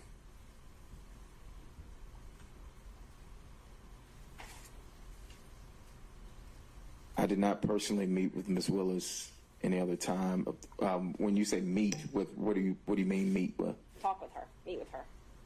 I would see Ms. Willis in passing if I'm walking through the office and something like that. But no, I didn't have any meetings with Ms. Willis. Okay, so the only times you met with her were when you signed those contracts. Clarify meet with. Not. Sat down and had a conversation with her. I signed these contracts, so when I signed these, I met with her to say that I sat down and spoke with Ms. Willis. Are you saying in life, and you saying during this time? What are you asking me? I mean, if it's voluminous, I can narrow down the times, but I wasn't in. Ms. Merchant, I haven't really heard a point in a while. Can we get along to something, Yes, or we're going to have to yes. wrap it up? So I had one more question about your texts. Have you ever been in any group text with anybody other than, with me, and somebody other than Mr. Chopra and Mr. Merchant? You got to narrow that down. I'm sure you sent many I texts. can look at my phone, But with him, if there had been any other texts, and I think that the state had some Him thing in rebuttal being- they mentioned, so I was just trying to clean that up before it got there. Can you try the question one more time for Yeah. me? Isn't it true that the only texts that you and I have ever had have been between me, you, and Mr. Chopra, or me, you, and John Merchant, correct? Can I look at my phone? Sure.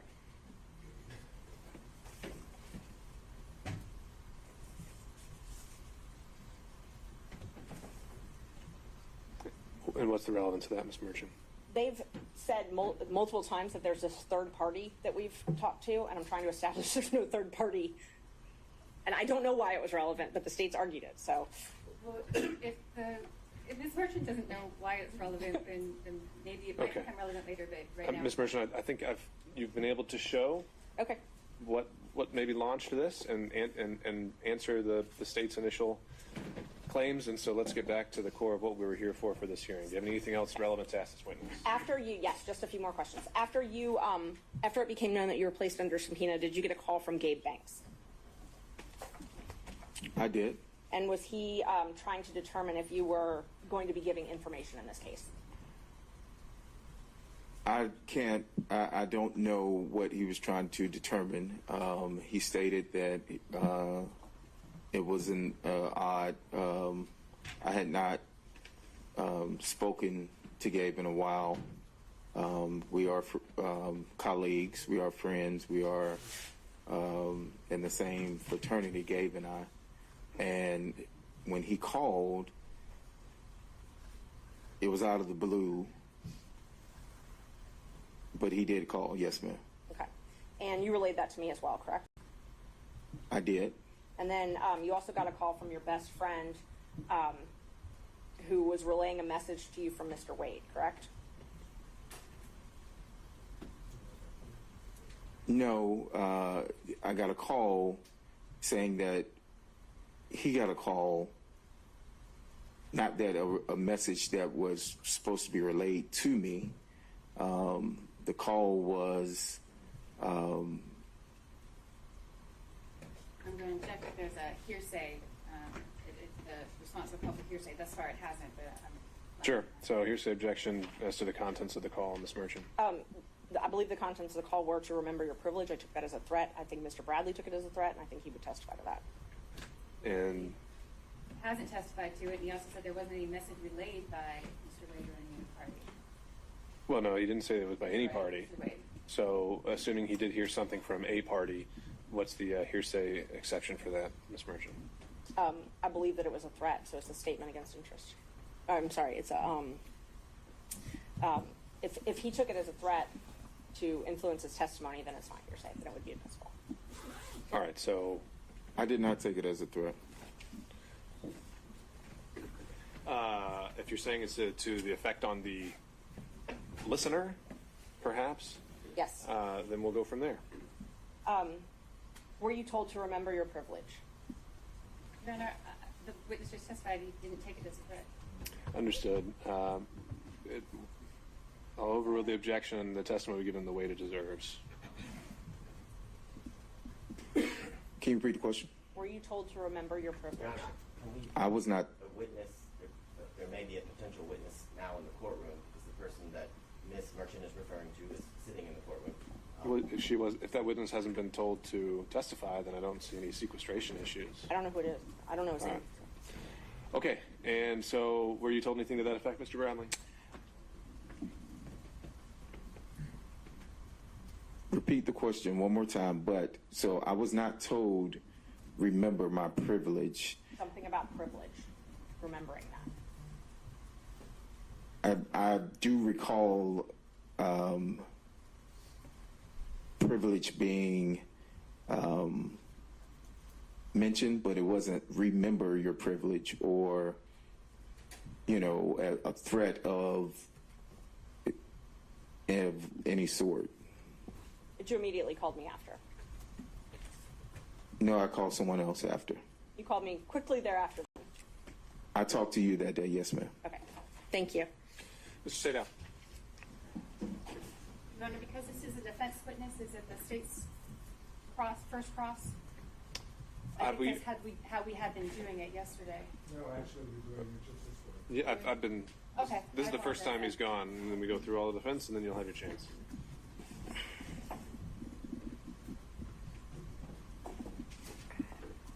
Some foundation questions to begin with, please. Your testimony as you began representing Mr. Wade as his attorney on what date or what approximate date? I didn't have an approximate date. And give me an approximate date when you began acting as Mr. Wade's attorney.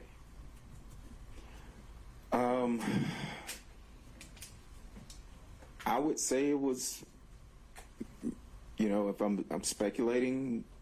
I really don't want you to speculate. I mean, you're the one that was the attorney, and Mr. Wade was the client. Correct. So give us the ballpark figure of when it was that you began acting as his attorney. Maybe 2017, 2018, I think, maybe. And the purpose for which you were retained? His divorce. So, according to you, from that time period, your communications with Mr. Wade with regard to the divorce or any matters related to the divorce, it's your position are confidential, are privileged, correct? Yes.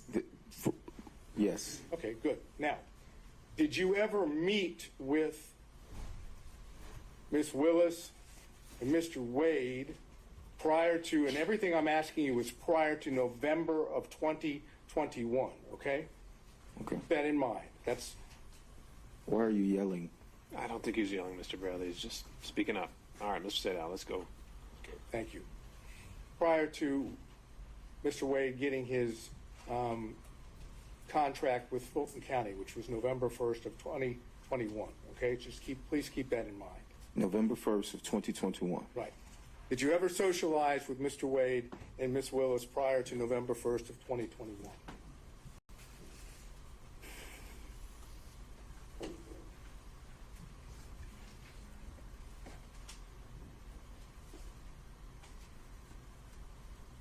I've never socialized with Mr. Wade or Ms. Willis in any setting. If you're asking, have I ever met with them, then I would say yes. But when you say socialize, what do you mean socialize? Have you ever gone out to eat with both of them? Before 2021, I do not Or think November 1st of 2021? out to eat with both of them before.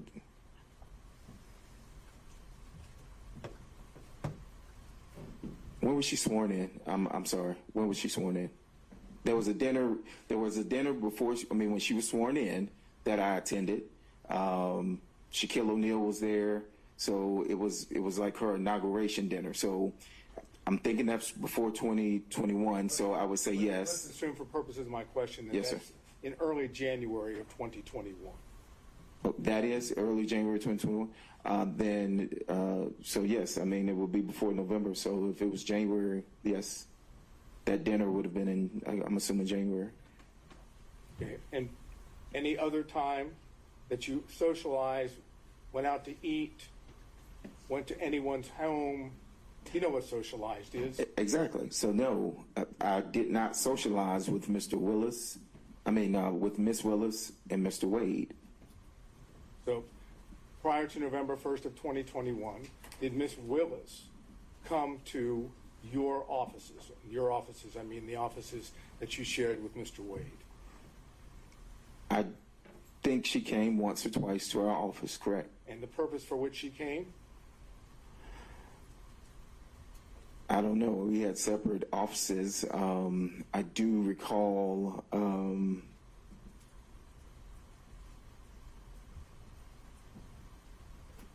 Well, let's I do recall some type of meeting happening at our office, and I don't know what that was about. I wasn't a part of those meetings. There was a meeting. There were other people there.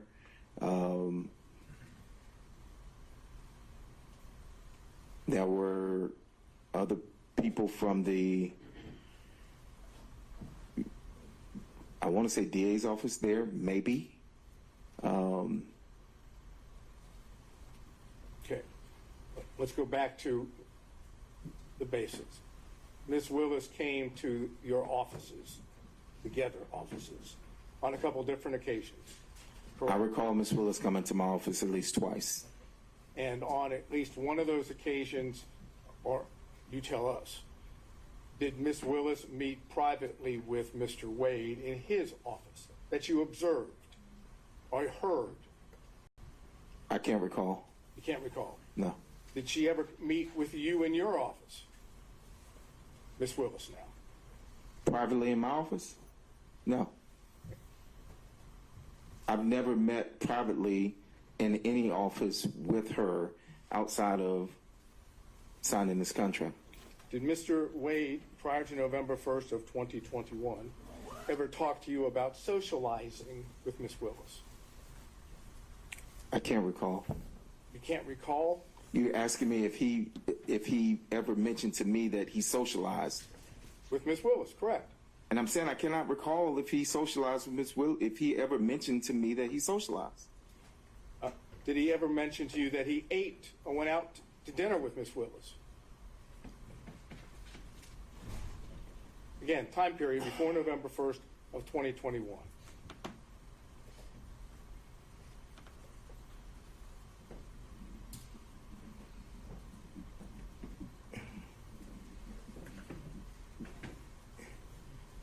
Did he, repeat your question? Mr. Wade ever tell you prior to November 1st of 2021 that he had socialized, gone out to eat, visited Ms. Willis in anything other than a professional setting? I'm sure he did, maybe. I don't recall any specifics of any dinners, any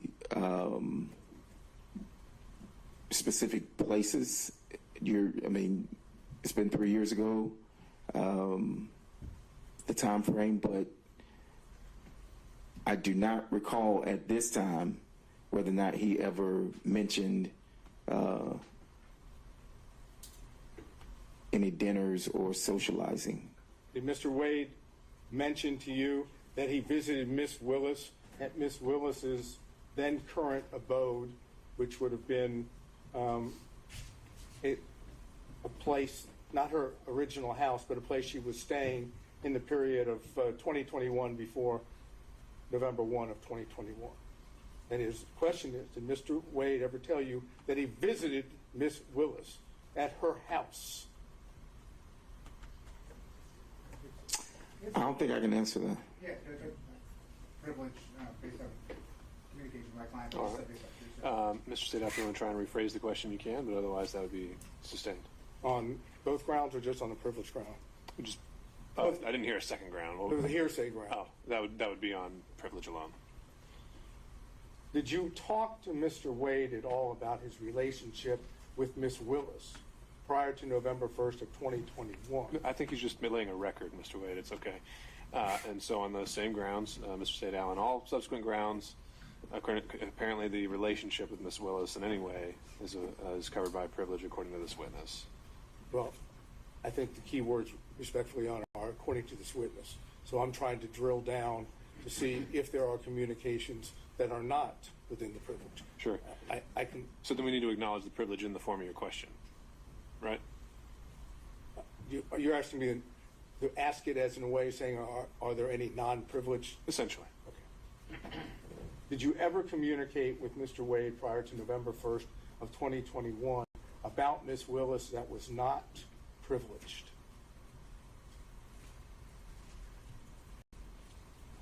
I mean, we discussed this contract, but This contract doesn't help. You have to give me a exhibit number, please. you said before November 2021? Yeah, November 1st of 2021. Before November, this contract for 1/25/21 is before that. So, I mean, we discussed this contract. Okay. And if I remember this- correctly, again, just give me that exhibit number so we can reference it. Exhibit 23. Okay, hold on would've one been- second. 1 second.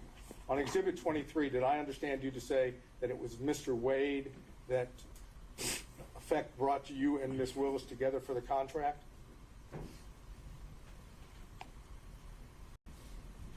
That would be accurate, yes. Okay. And what did you understand was the relationship at that point between Ms. Willis and Mr. Wade, for Mr. Wade to be able to bring you to Ms. Willis for the contract?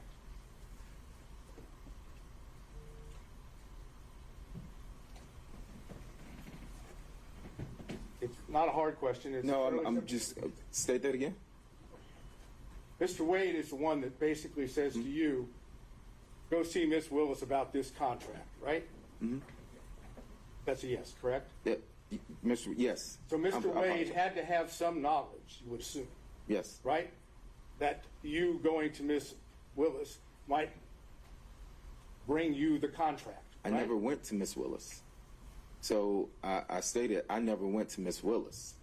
I was told about that there was a potential contract, and that I was asked by Mr. Wade if I would be interested in doing that contract. Okay, my question to you is, what was the basis that you understood Mr. Wade being able to potentially offer you that contract on Ms. Willis's behalf? I'm going to object to that. That's a mischaracterization. Mr. Wade offered it to him. I think he said he expressed interest.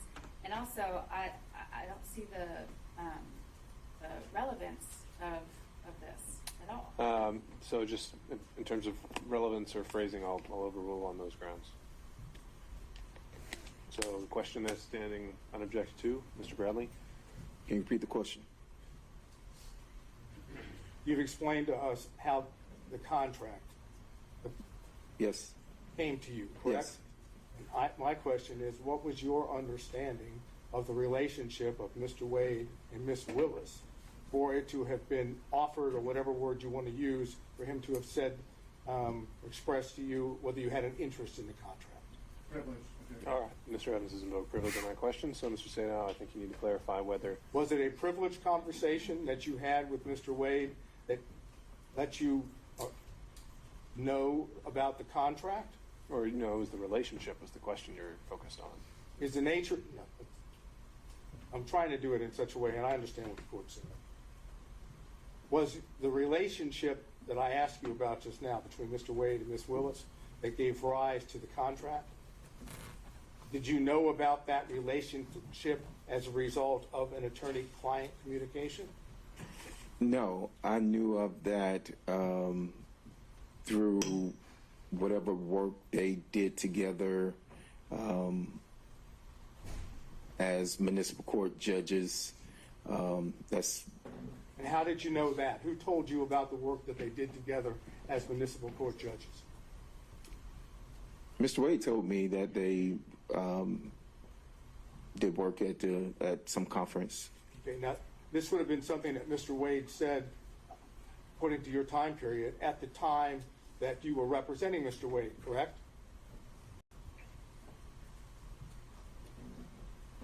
Say that again? Ask that again? Mr. Wade would have told you what you just told the court after you had established an attorney-client relationship with Mr. Wade, correct? Yes, but when he told me of them being at a conference, I mean, I'm not understanding how I relate. I'm trying to understand your question. Well, my question is basically, you had communications with Mr. Wade directly that Yes. were not attorney-client privilege, right? I've had conversations with Mr. Wade that were not attorney-client privilege, yes. That involved Ms. Willis, correct? I just stated that they were at a conference. I don't know whether or not that involved her or not. Well, if he's talking about her, that is, if Mr. Wade is telling you about Miss Willis and Mr. Wade having met at a conference, right, then he's talking about Miss Willis, correct? Yes, but he also told me about other people that he met at the conference. But he told you about Miss Willis as well, correct? I think so, yes. So there were communications in which Miss Willis was at least a topic that was not covered by attorney-client privilege, correct? This particular instance, I was told about a conference, and when were you told this? I can't remember the dates of the conference, but it was after. It would have been after the conference. Okay, well, I'm trying to get just the time period here. After the conference, I want you to understand from the record, I believe we've shown that the conference was sometime in October of 2019. Okay. So could you give us an idea, that being a fact, when you would have had this communication about meeting with Miss Willis at the that is, Mr. Wade meeting Miss Willis at the conference? If that's the conference that they were at, yes, then I don't know how many municipal court conferences there are. I do know that at the time that I was in the firm, Mr. Wade was he had some position with the municipal court. Yeah, right now my only question is time-wise, assuming it's October of 2019, when do you tend to remember? What's your best recollection of when Mr. Wade told you about? I can't remember because I didn't even remember that it was October 2019 until you said that. Okay. So you don't have a present recollection? I do not remember that, no. Had to be before the contract, though, in January of 2021, correct? That they met? No, that you were told about Mr. Wade and Miss Willis meeting at the conference had to be before. Oh, yeah, yes, it would have been before that, yes. So, what other communications did you have with Mr. Wade about Miss Willis that are not privileged? We know of one, about the meeting at the conference. Are you suggesting that that's the only one you ever had about Miss Willis that isn't? I cannot recall any. I cannot recall. You cannot recall whether there were any other communications that weren't privileged?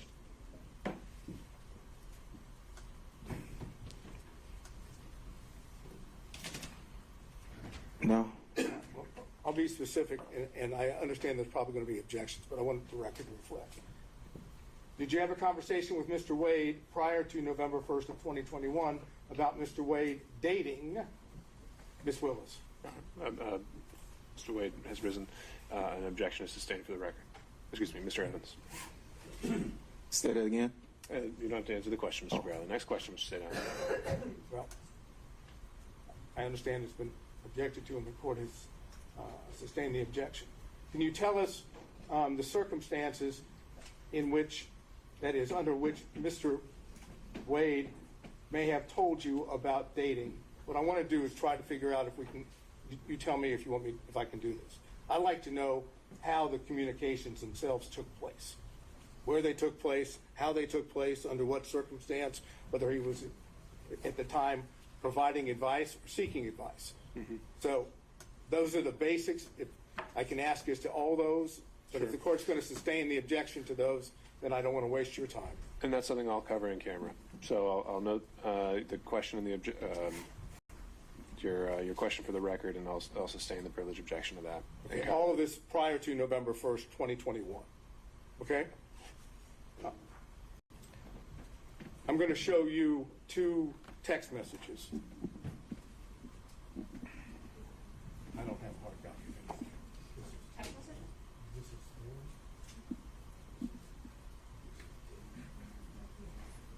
That one.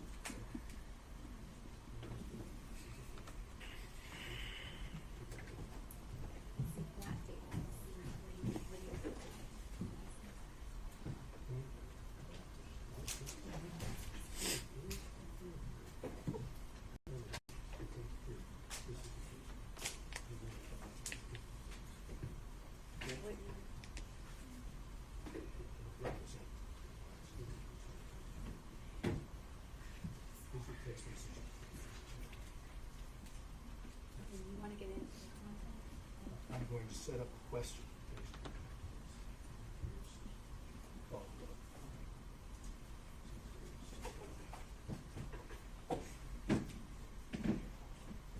Okay, so I'm going to have objections. Of course you're going to have objections. I realize that. I want to be able to show it to him, and then I'm going to frame the appropriate question, and then you're going to object. We'll see where we are. May I approach? You may, sir.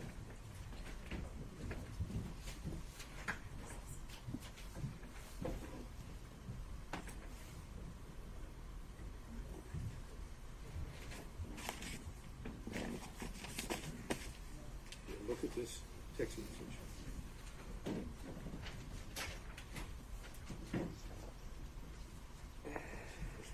Wait, look, can I read it first? Of course, of course.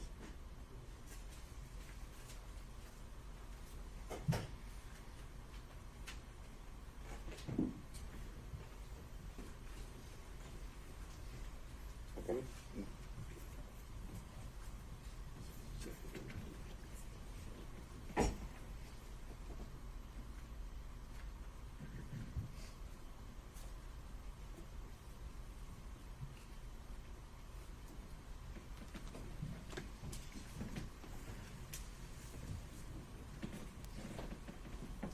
That's it. Okay. Kind of hard to object to that, and that's a question. I know it's coming. Okay. Then you must be a soothsayer. Mr. Bradley, I showed you two text messages, correct? Both of those text messages occurred on January the 5th of 2024 at approximately 11:56 a.m. Am I correct? I think so, yes. Okay. And the text messages would have been between you and Miss Merchant, correct? I didn't see it. Yes, it should be. Okay. And I've shown the same two to prosecution, so we're talking about the same two. In the text message to Miss Merchant, you indicated knowledge of some activity on the part of Mr. Wade, correct? I'm going to I haven't asked him anything about what the... flag for the court that this is a topic and a specific exchange that Ms. Merchant went into, and there were objections that were sustained. All right, understood. Yes. And it's your testimony that the information that you imparted to Miss Merchant in these two text messages is based entirely on confidential communications between you and Mr. Wade, correct? Objection. He's referencing specific knowledge. The specific knowledge comes from Mr. Wade, which is we've already established as privilege. Well, no, the question, he didn't get into anything. He just said, are these two text messages about privileged communications? We haven't actually, I don't see an issue there. Yes. And is it your testimony that the knowledge that you have, which you imparted in these two text messages, came from Mr. Wade and Mr. Wade alone? Yes. Is that correct? Yes. Can you tell us when it was that Mr. Wade imparted this information to you? Objection. All right, and I think that, That's what you're going to do. sure, so I'll sustain that on privilege. And I'm going to introduce for the record when we finish these two text messages so that Your Honor has those back there so that you can, Sure, what would they be marked as? what do you have? I have a whole set. Okay. We are up to 24.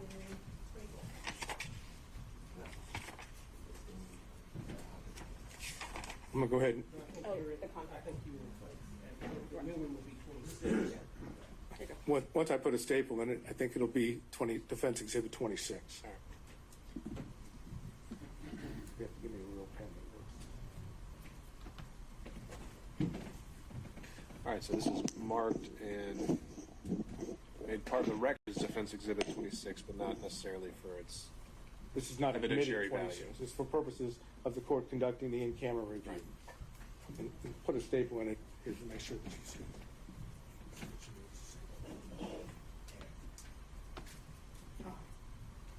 No charge?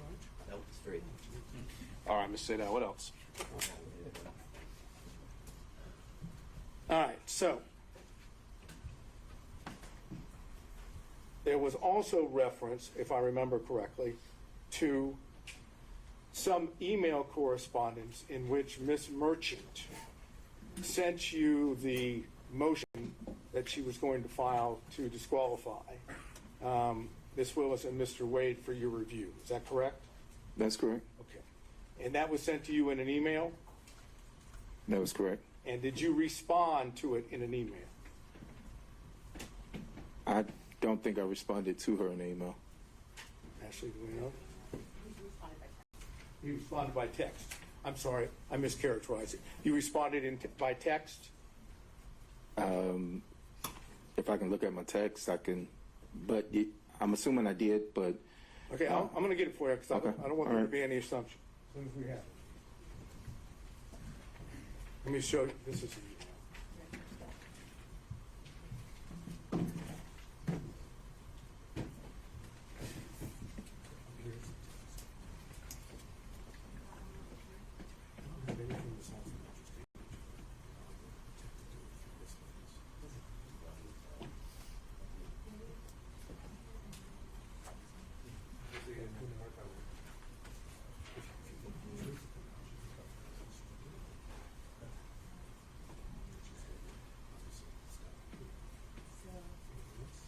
Is that what you're? I'm going to show you if I might approach. I made reference to an email that Ms. Merchant would have sent you about the motion she was going to file. If you look at this, does this appear to be the email that you received?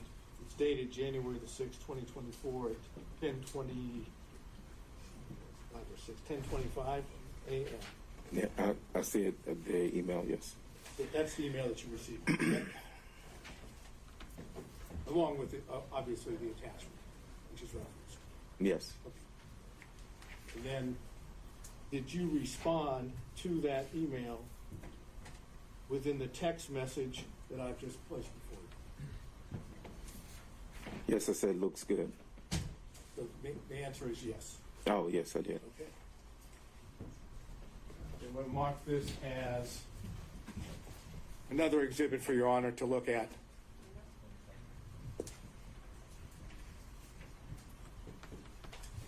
Since you love my tone, can I have a seat?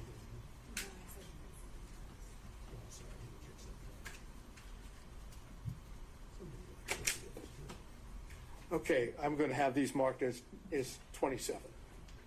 Okay? All right, so is it your position that what is reflected, let me hand it to you.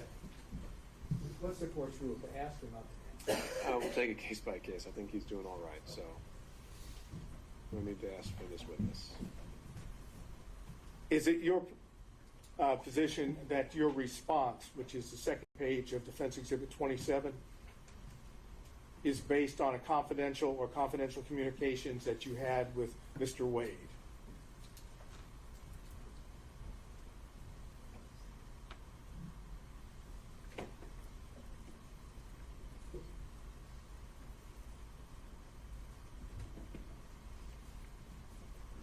Do you want me to read the response? No, I'm only asking you whether or not the response, you actually already said what it said. I don't want you to read it again. Is that response, based on confidential communications that you had with Mr. Wade? Objection, this is privileged and cumulative. All right, so now we're talking about the email, essentially referencing the motion as a whole. He hasn't been asked to actually confirm or deny any specifics, just to say whether his response is privileged. So I think we're just laying the foundation, just like we did with the text message. So you can answer that question, sir. Was my response privileged? No. Was your response to the email of Ms. Merchant, which is on page 1, is your response, which is on page 2, is that based on knowledge that you received from Mr. Wade pursuant to confidential communications? Yes.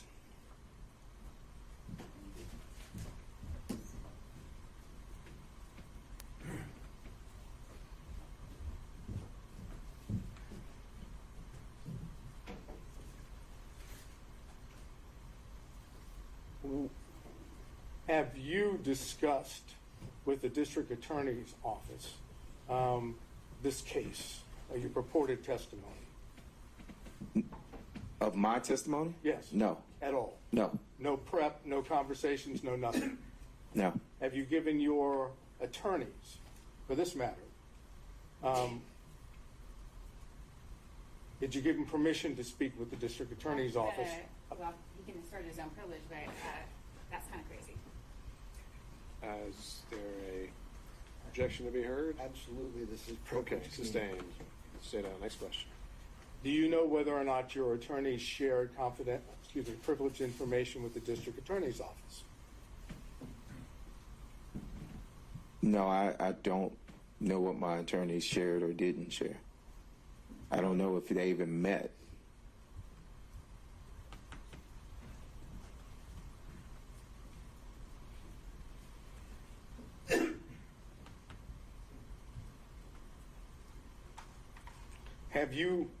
Last question. Have you spoken to Mr. Wade prior to today? No, actually, withdraw that. You're no longer in the same partnership or fee-sharing arrangement with Mr. Wade, correct? That's correct. When did you leave that fee-sharing partnership, pseudo-partnership arrangement?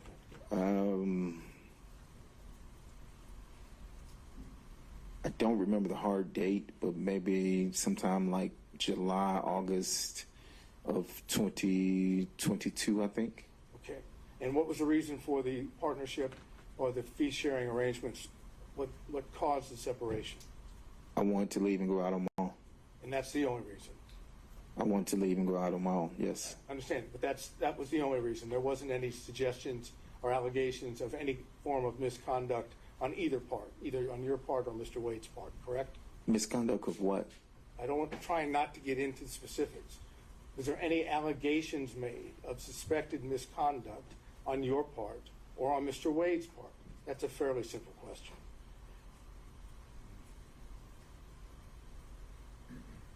Did he accuse you of doing anything? Did you accuse him of doing anything? Without getting into what it is, were there any accusations made by you or him against each other? We had a disagreement, yes. And had that disagreement have anything to do with Ms. Willis? Oh, no. Okay. Did it have anything to do with your conduct? No. Did it have Wait. anything to do with his conduct? Hold on, wait. So we had a disagreement. Whether the disagreement was, we disagreed, and so we dissolved. I left the firm. And was the disagreement having anything to do with alleged or supposed misconduct by either one of you? I don't. If you define misconduct, I'm telling you we had a disagreement, and we. Just tell me what the disagreement was then. The disagreement is mine to know. I mean, I don't see the relevance of the disagreement that I had. It had nothing to do with this Trump case or any other case. I'm simply getting a question asked, what was the disagreement? It's not privileged, correct? No, that is privileged. Oh, it is privileged. It Why is. is that privileged? Because it's privileged. I can tell the court in camera, but it was privileged. Ask a few questions further to see if this is actually something that does fall within that privilege. We can take it from there. Did it have anything to do with you representing Mr. Wade in any capacity? Excuse me. It would fall in that line, yes. But your testimony is that it has nothing to do with your representation of Mr. Wade in connection with Ms. Willis. As it a connection to Ms. Willis, that's correct. It's connected to the matter for which you were hired by Mr. Wade? I wasn't hired by Mr. Wade. I thought you were the attorney representing him in the divorce. Oh, I apologize. I thought you were saying something else. Oh, yes. So will it apply as to whether I was hired during the divorce? Yes, that's correct. I'm not sure what this correct means under that. You kind of got lost on it. Re-ask the It question. did not relate to your representation. It did relate to my representation. In the marriage case. It does. And this was whose decision was it? At that point, did you stop representing Mr. Wade? It wasn't at that point, no. Was it before that? No, it was after that. Okay. And how much longer did you represent Mr. Wade in the divorce action? I would have to see the divorce proceeding to see Mr. Wade. I represented Mr. Wade for a time after that. He represented me in a construction case for a time after that. And I would have to look at the filings. I ended up hiring new counsel for my construction case. He ended up, but it wasn't right at that moment. It wasn't in a matter of weeks. It was, I don't know. Continued representing him in connection with the divorce case after you had the separation that you've made reference to. And he continued to, yes, and he continued to represent me on a construction case. But the separation, at least in part, if I heard you correctly, and please tell me if I'm wrong, had something to do with your representation of him in the divorce case. That is correct. Okay. Now, Mr. Wade has testified that he did not have a relationship, a personal relationship, a romantic relationship with Ms. Willis until sometime early 2022. Okay? I'm leaving that as the premise for what I'm about to ask you. Do you possess information that counters that, that's inconsistent with that? Any information Mr. Bradley has would be privileged, Your Honor. Okay, Mr. Sada, I think we've... Would such information be privileged in your mind? I think this has already been asked during Ms. Merchant's direct, so we're covering the same ground. So I'll sustain that. So, I can't get an answer to whether he possesses information which is inconsistent without getting into the information itself. I think the issue would be that we've already gotten an answer on that, and now we're asking the same question again. Ms. Merchant asked some variation of that, and he already answered. I think the variation, Your Honor, is referencing whether or not he had what would be personal information, independent source information. Mine is not so limited. Mine is, I'm asking him point blank whether or not he has information from whatever source, including Mr. Wade, that is inconsistent with Mr. Wade's testimony. Because if it includes Mr. Wade, it is privileged communication. So therefore, the answer is it's privileged. If it excluded Mr. Wade, that would be a different appropriate question. Okay. And I just want to say, the answer is either it came from privileged information or it's hearsay. That's it. He's already testified that he has no personal knowledge. Unless it's for impeachment at this point. But Mr. Sada, I think that might be too fine a distinction for me to see the need for the question. I think I'm failing to see the difference. Well, I'm not asking respectfully, I'm not asking you to see the difference. I'm asking whether I can ask that question and elicit a response which doesn't elicit the actual communications, which is what I'm attempting to do. And if Your Honor says I can't, then I'm finished. And I think that this was another aspect of what came up before, which is, in my mind, even confirming the existence of the information goes into privileged communications, whether he does or does not possess information. If it came from that relationship, that's part of the privilege as well. So if I make that clear, then So you're sustaining what the objection would be. That's right. It'd be sustained on privilege. And of course, all the questions that we're Reserved for the talking record. about as far as the foundation about when things are said and what is said, you're going to go into, if I understood correctly, ex parte in camera with the two exhibits we talked about. That's right. My intent would be to make a record of the knowledge of when it was obtained and the extent of it in the different sources, and that'll be sealed. And what was actually said. That's right. So I guess my question to the court before I sit down is, if hypothetically you learn through this in-camera ex parte examination that the information that this gentleman has through the attorney-client privilege is in fact inconsistent with what Mr. Wade testified to under oath, then the court is going to then make a determination of whether it can be used here or whether it just remains in the record sealed. So my intent would be to make the distinction of, from the in-camera hearing, if I still determine that everything is covered by privilege, then anything else that is said cannot go into the factual determinations or credibility determinations that need to be made. And so just the issue of whether the privilege did or did not exist is preserved. So, again, just to follow through to make sure. So, if the court knows that there's been a fraud upon the court through the lie of Mr. Wade, none of us are going to know that that in fact occurred, and the court's going to be in a position of making a determination on the motion, even though the court knows that it doesn't have all the information, truthful information. I'll take a closer look at the case law you provided to see if that is actually a variation of the crime fraud exception. And I'll apply the crime fraud exception as I see it. Right. And again, I'm not suggesting it is a variation. It is totally separate from crime fraud. It has nothing to do with using the legal advice of the attorney in order to commit a crime. It's you go ahead and commit fraud or lie to the court when you fully know that someone, your attorney, has information which is counter or inconsistent with what you've testified to. And to that end, Mr. Sadout, that is something that you can, I mean, I've got this case from Ohio, but if you can find something more on point in Georgia before we schedule Other this for than the one I argument. gave you, The Coca-Cola one? the 1935 case. The Atlanta Bottling Company? I don't think I went that far. I think it just kind of said the sword and shield language, and it didn't go so far as to say that there's this alternative theory about fraud upon the court. But we can flesh that out in our research. I appreciate it. Thank Okay. you. Mr. Stockton. No question, Judge. Mr. Durham. No question, John. Mr. McDougald. No question, Your Honor. Mr. Rice. And a few questions, Your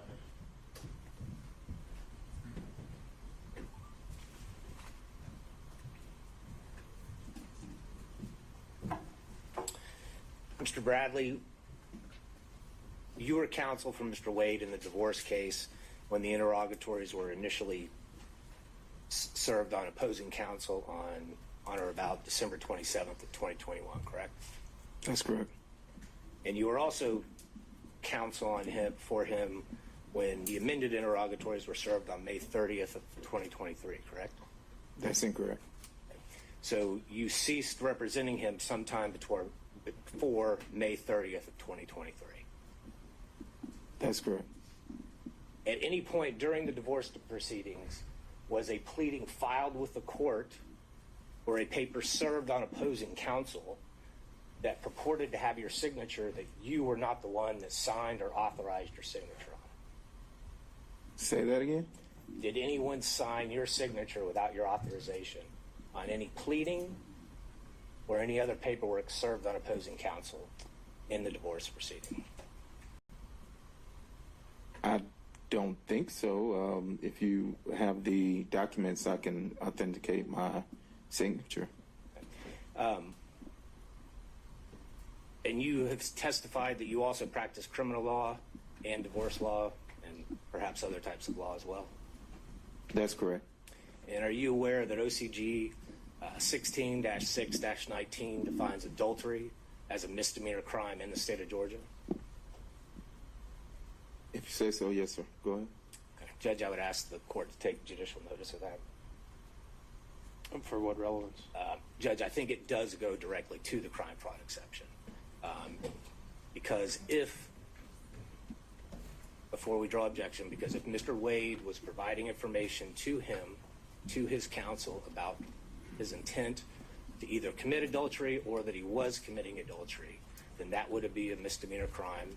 It would implicate the crime fraud exception. And additionally, as we know from yesterday's evidence, Let me pause you there. Isn't adultery, as a statute, just on its face, been found unconstitutional?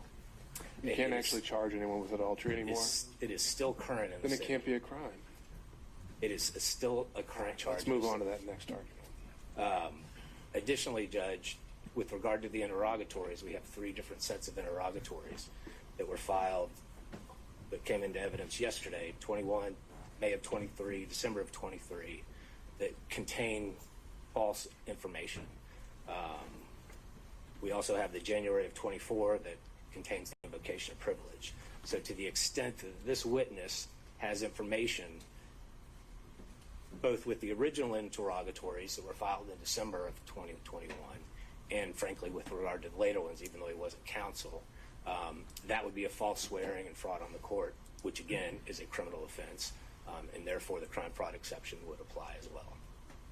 Okay. Understood. No further questions, Your Honor. Okay, Mr. Gillen.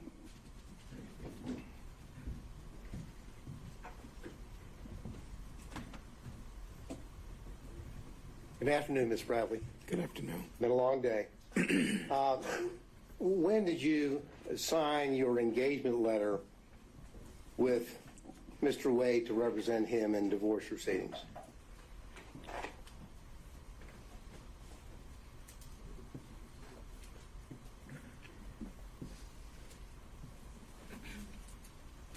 It would have to be 2017, 2018.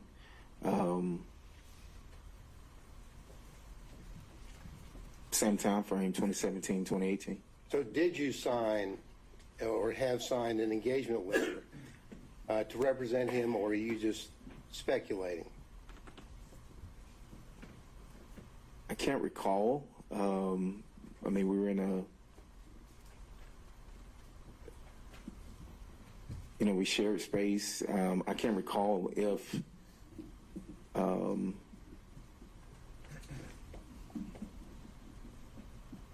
there was a contract or if there is a contract. I think there is a contract, but right now it would be speculation.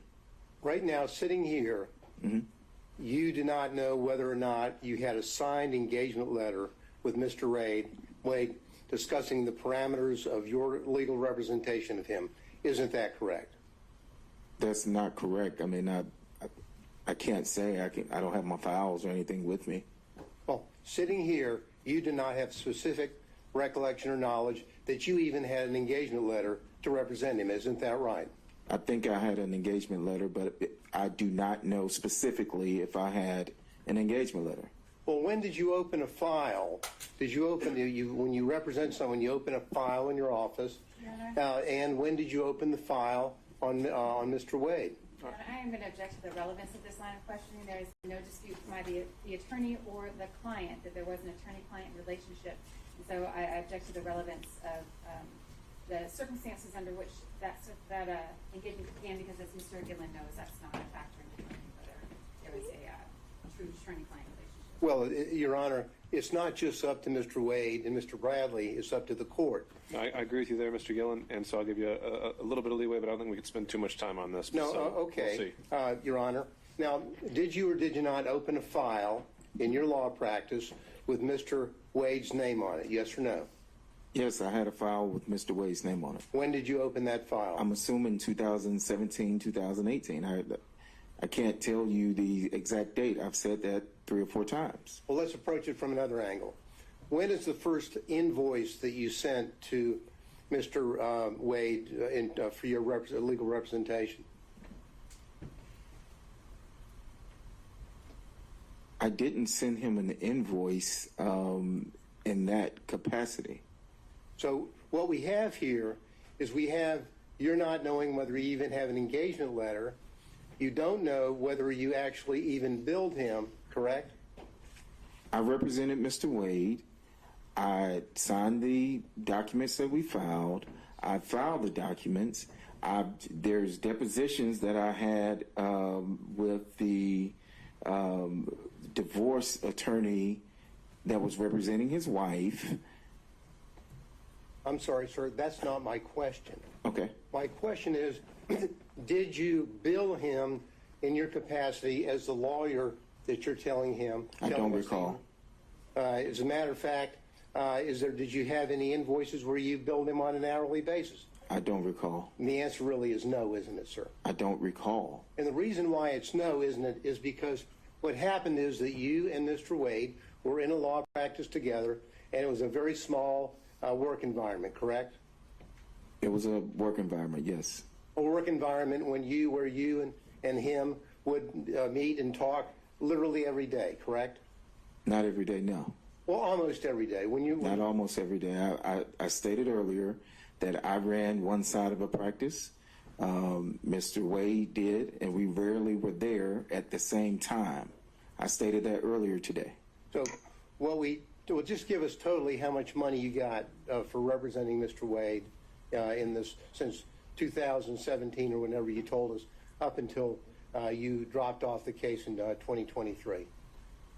I don't recall. Would the answer be zero? I do not recall. Well, you would know whether you got paid or not, wouldn't you, sir? I do not recall. So you don't recall whether you as an attorney got a single dollar to represent Mr. Wade, correct? That's correct. Because you really did it as a friend, didn't you? No, I did it as an attorney.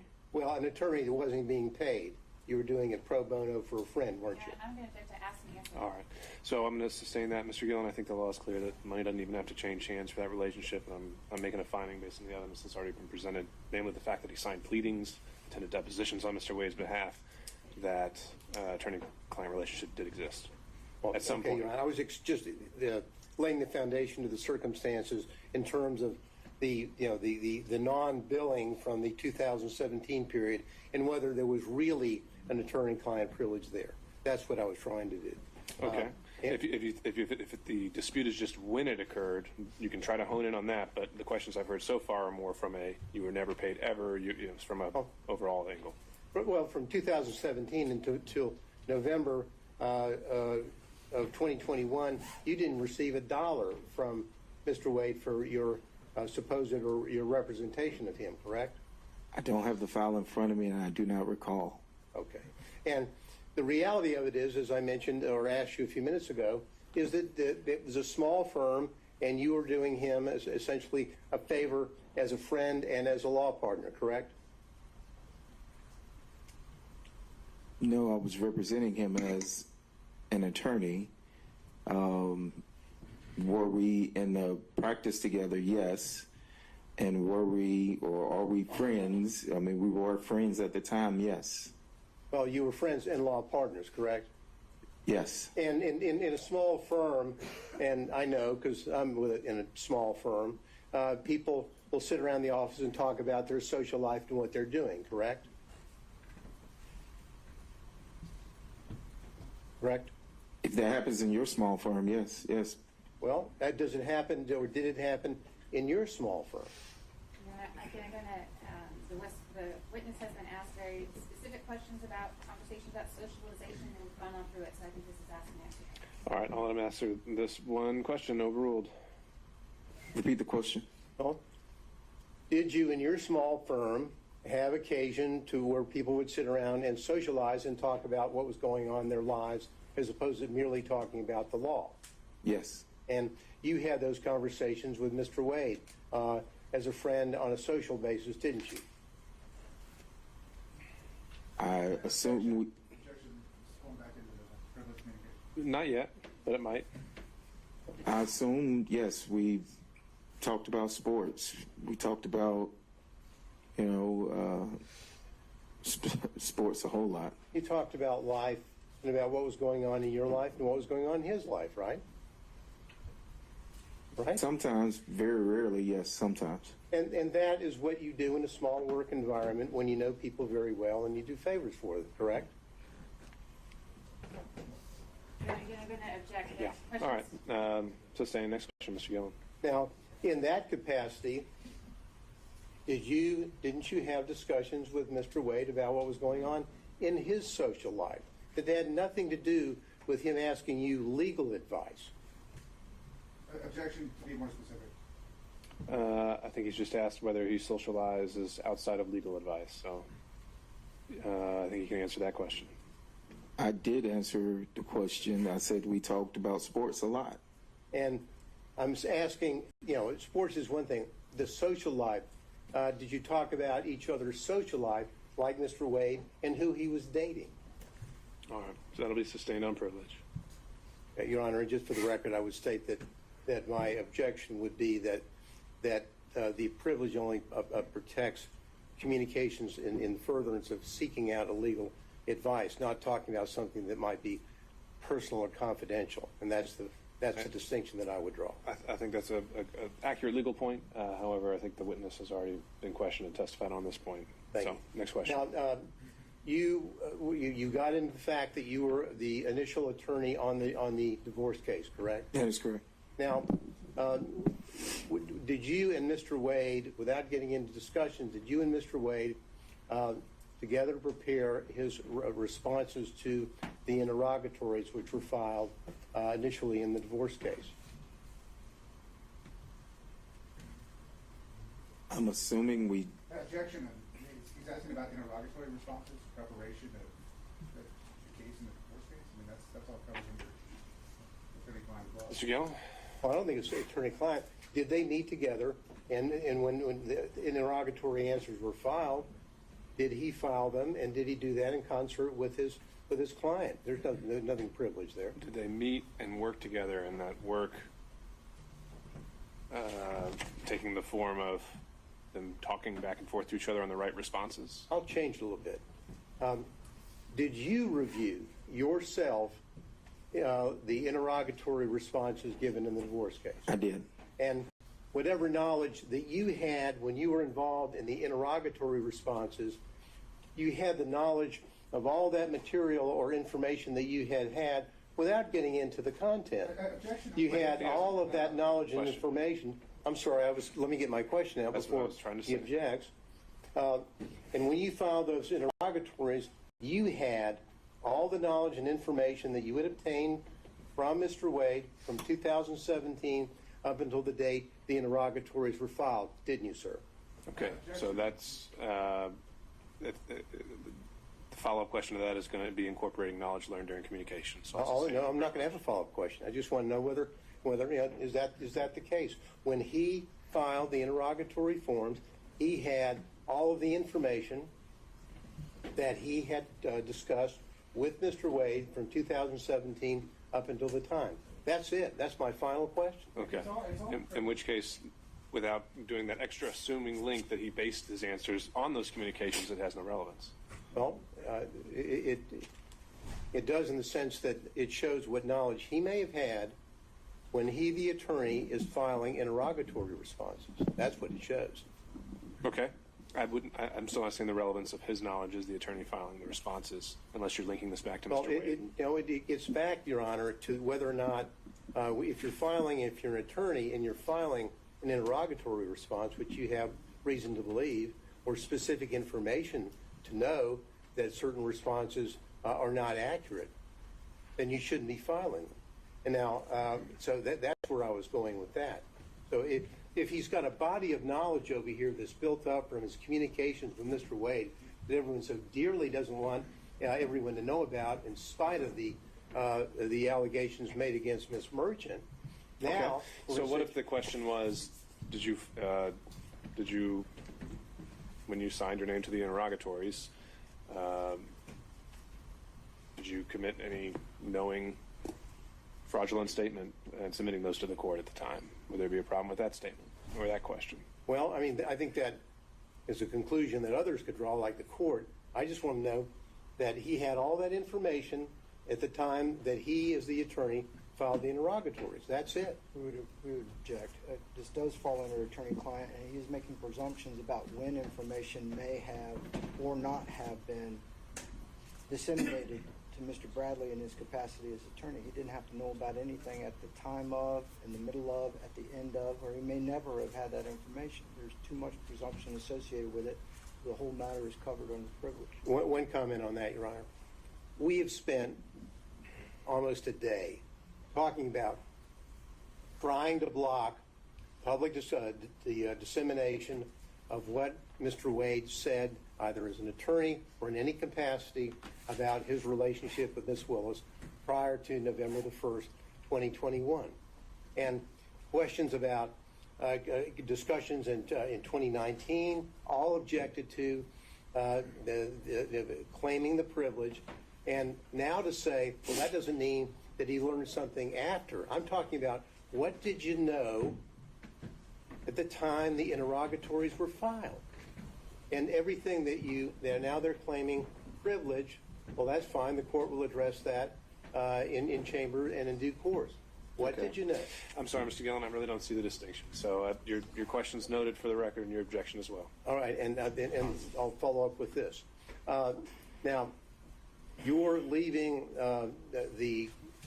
removing yourself from the the case, the divorce case, correct? You withdrew from the divorce case, correct? Correct. Did you do that as a result of your concern about any of the accuracies or representations which had been made by your client in the divorce case? No. Okay, so that's going to cover communications during the relationship? Well, Your Honor, hypothetically, not saying this is the case, hypothetically, if Mr. Bradley, knowing, let's say hypothetically, that he speaking with Mr. Wade, was aware that the intimate or personal relationship, romantic relationship, existed prior to November the 1st, 2021, and started in 2019 or 2020, if he's armed with that information that he's obtained from Mr.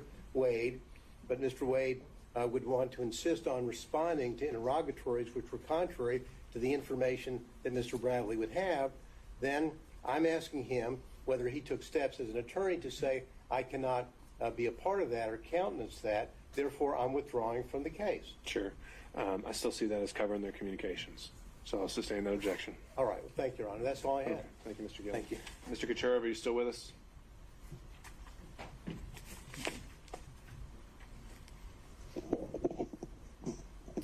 Anyone on behalf of Mr. Floyd still joining us? All right, moving on. Mr. Cromwell. Two brief questions, Your Honor. I think everybody's exhausted with this line of question, right? We're going, Mr. Bradley. When did you withdraw from Mr. Wade's divorce case? I don't have it in front of me. I don't have the file. Was it sometime in 2023? No, it would have probably been, 2023.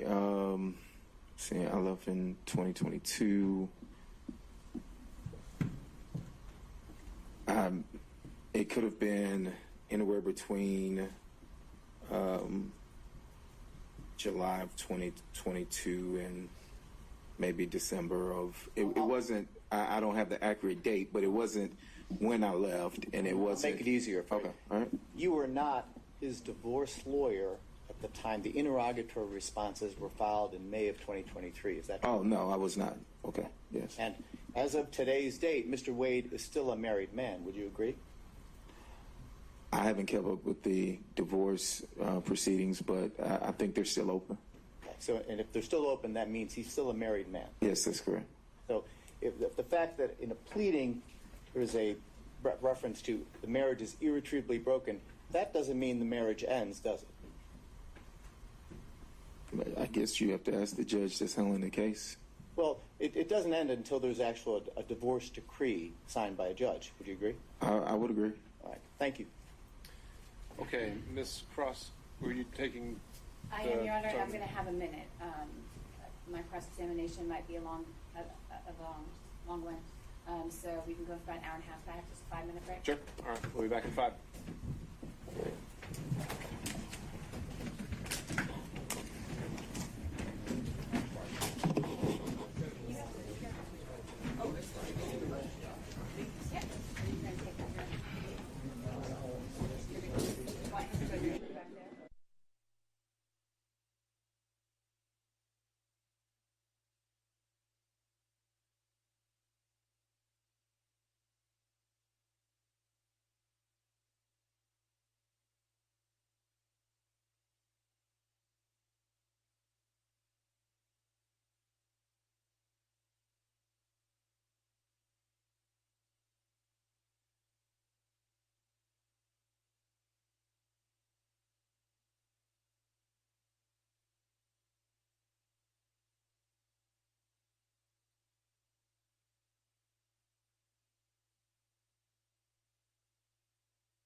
Okay, we're back on the record, and maybe no, we're not. We can get Mr. Bradley back.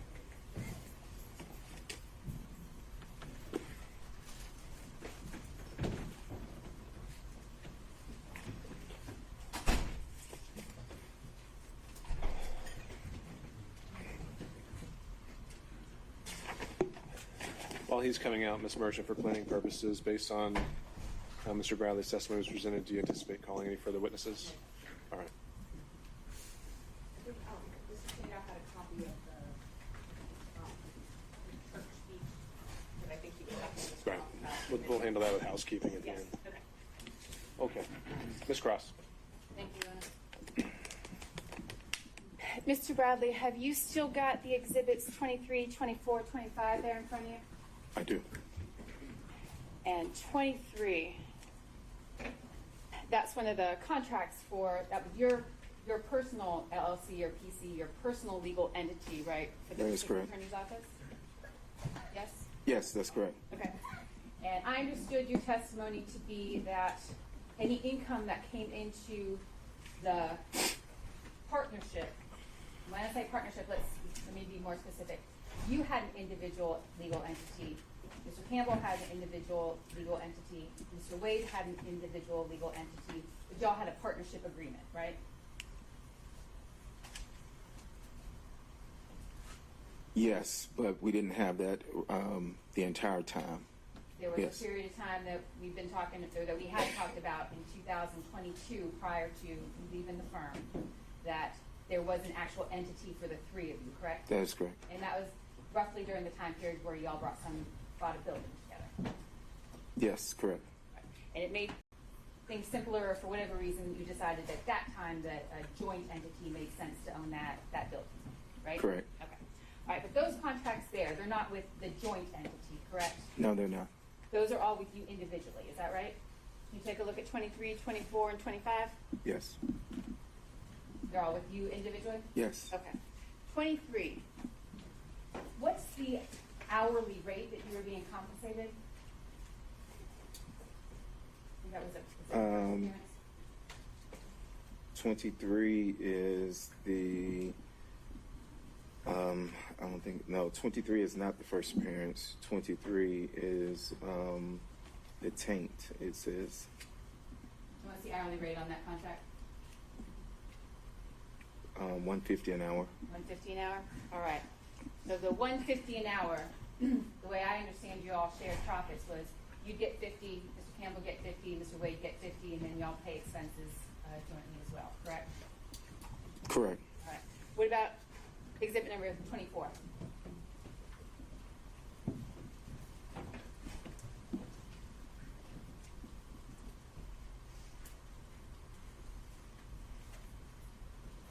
It seems to be the same. Same amount? I don't know if it's the same amount. I'm interested in the amount. Can you tell Oh, me the no, amount? the amount was 65 an hour. $65 an hour? Mhm. All right.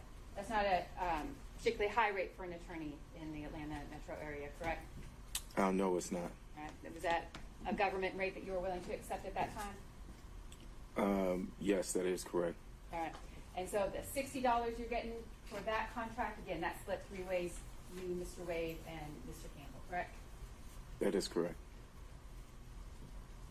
So when you were Minus asked- expenses and stuff like that, but yes. Exactly.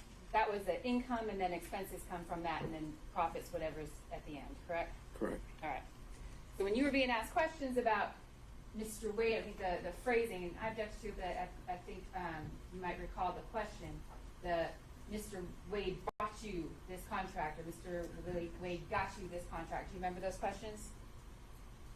Yes, I do. All right. So we're talking then about a split among the three of you of about $20 a piece, right, for that particular contract? For this one, yes. All right. What about 24? You got 24 there? I'm sorry, 25. You got that in front of you? I do. What's the hourly rate on that one? It's 150. 150 on that one too?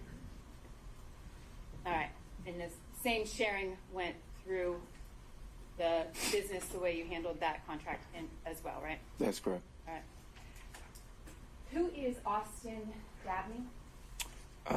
He was a probation officer that passed the bar, and we hired him and another individual. The other person didn't stay long. And did Mr. Dabney and the other legal associate that you all had working for you at that time, did they do some work on these first appearance contracts? Yes, And that was a pretty good position for a younger lawyer to be sent to get some courtroom experience, correct? that is correct.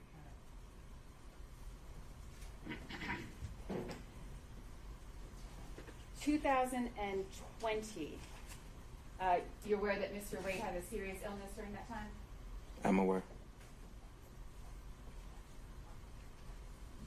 And you and Mr. Wade, I think you described your relationship in a lot of details earlier about specific circumstances. But you were business partners in, let's say, up till the time you left in summer 2022, correct?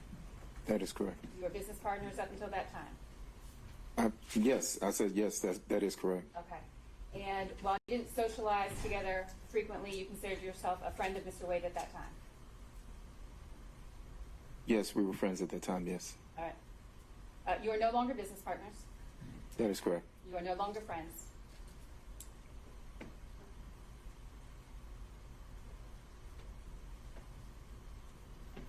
I mean, if he's saying that we're not friends, then I yeah. want to know what you think, Mr. Bradley. Do you consider yourself a friend of Mr. Wade? I'll consider. Goes to potential bias. Ms. Cross. Would I consider myself a friend of Mr. Wade? I would.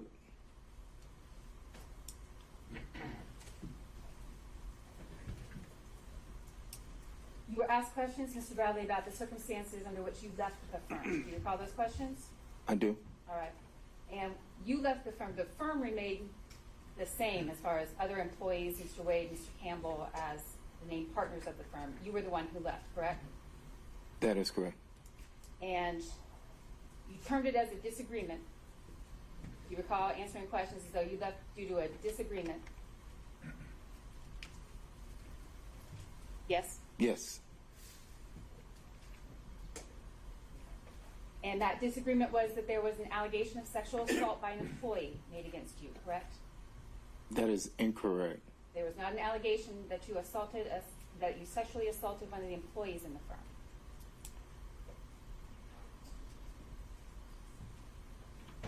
That is incorrect, but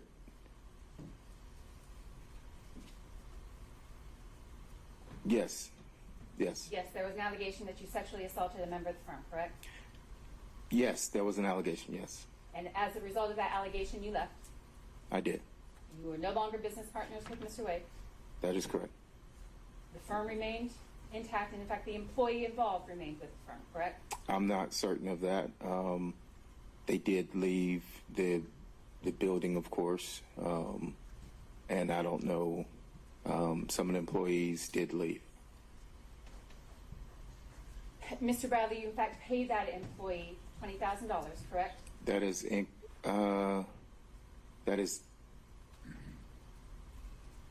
incorrect as far as what was. No. On or about the time that you left the firm, and on or about the time that the allegation of sexual assault was made against you, did you pay the person who had made the allegation of sexual assault any amount of money? There was money left in an escrow that belonged to me. I don't know what that amount was. And did that money that was left in the escrow that belonged to you, was that paid to the employee who said that you sexually assaulted her? I never signed any. I never gave any money. I left the money in the escrow account. What happened to that money? I can't. I don't know what happened to it. For what purpose did you leave the money in the escrow account when you left the firm? I left the money in the escrow account. For what purpose, sir? There was no purpose. You just left the money in the escrow account? Yes. If there's no connection to the money you left in the escrow account and the allegations of sexual assault that an employee of your firm made against you, why was it that you brought to my attention, or why did you respond the way you did about money in an escrow account when my question was, did you pay this employee any money? I didn't hand any money It was money from an escrow account, to my knowledge. To your knowledge, where did the money in the escrow account go? To the employee. To that employee.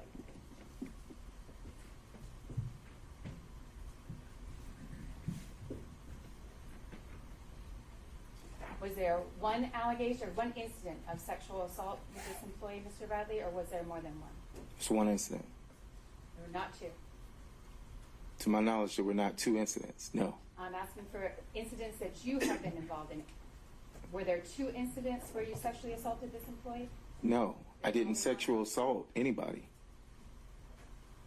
Was there another occasion where you paid any money as a result of an allegation of sexual assault against you? No.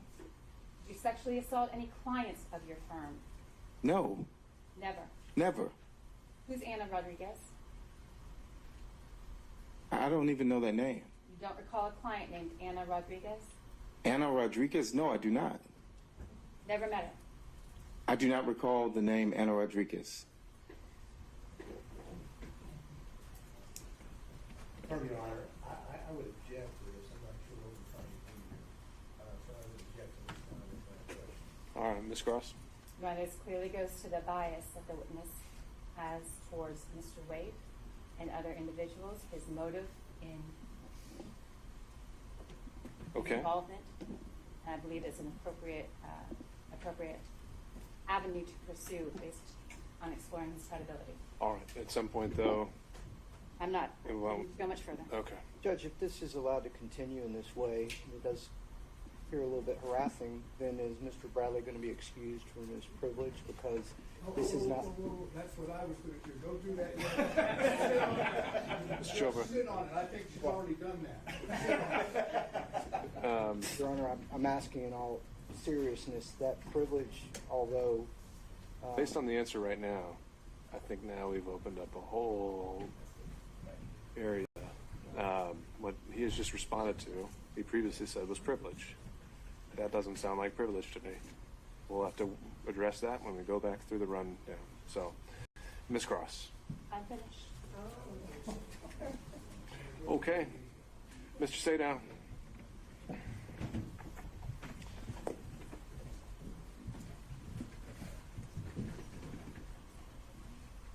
You were accused by Mr. Wade of misconduct in the course of your representation of Mr. Wade, correct? I was not accused by Mr. Wade, no. Who accused you? Did Mr. Wade not, based on the questions we were just asked, did Mr. Wade not bring to your attention these sexual assault allegations?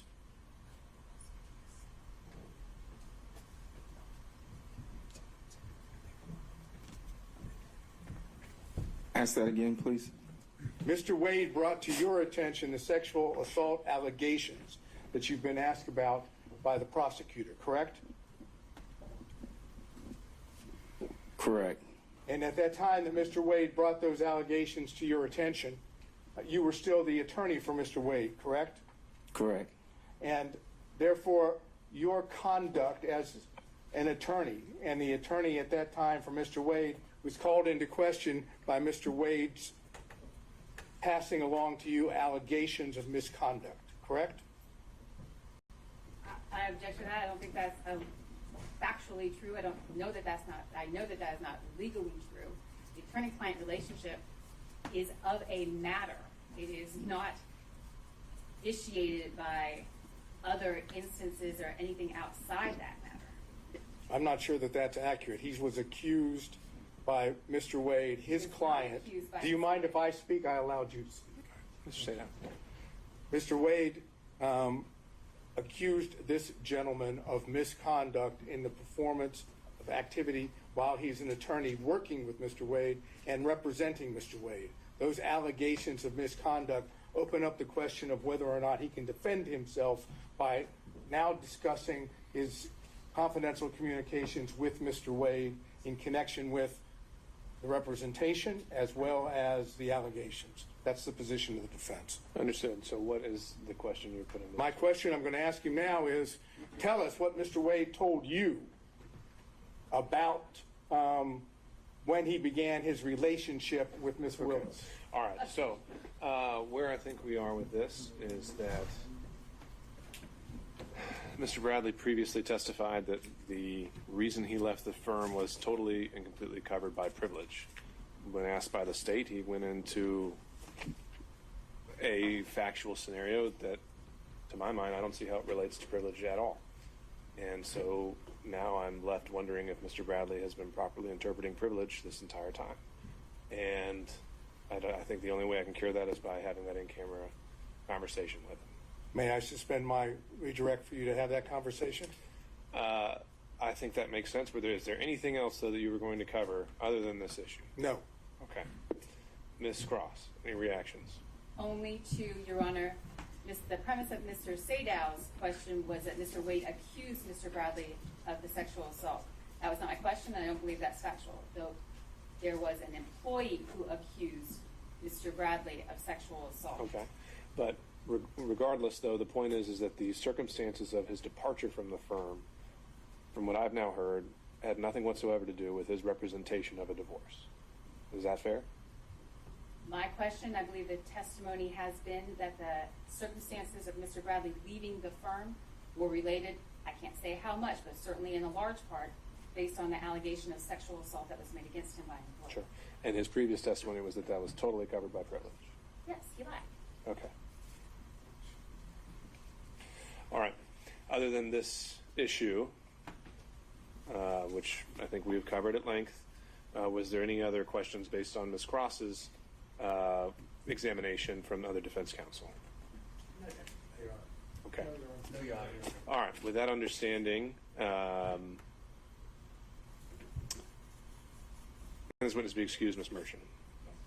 All right. So, Mr. Bradley, I would ask, I don't know if we may be able to do it today.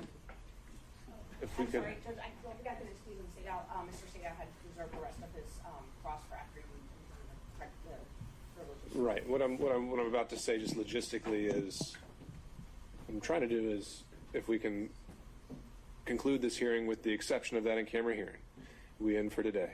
And if, as a result of that in-camera hearing, that I learn that we need to reopen the evidence, then that's what I'll do. So to that end, I can give Mr. Bradley instructions that he's to report back if upon order of the court, but otherwise, is there anything further the parties need from him today? Not from him, but I wanted to get those set. I know there's other housekeeping things and things we need to do. And based on the testimony, we do have another witness, Your Honor. It doesn't involve Mr. Bradley Right. requiring to be here. Okay, so now the state does have another witness. I do. Okay. All right. In that instance, okay, Mr. Bradley, you can step down, sir. However, I'm giving you the order to stay in touch with your attorney, and then we're going to have to find a time to meet again and go into an in-camera session. Do you understand, sir? I do. Okay. All right. Thank you, sir. You can step down. Ms. Chopra, do you have a card for me? I do, Your Honor. Okay. At least I hope I do.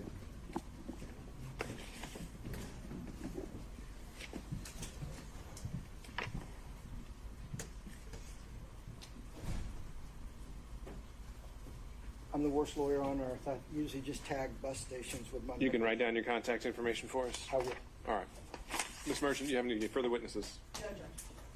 Okay. Your Honor, on the issue of the Bill Selinsky, 1006 versus 611, we're not going to call him. We think the chart, the foundation, the source of the chart is sufficiently in evidence, and we can just use the chart during argument under a 611 demonstrative. Okay.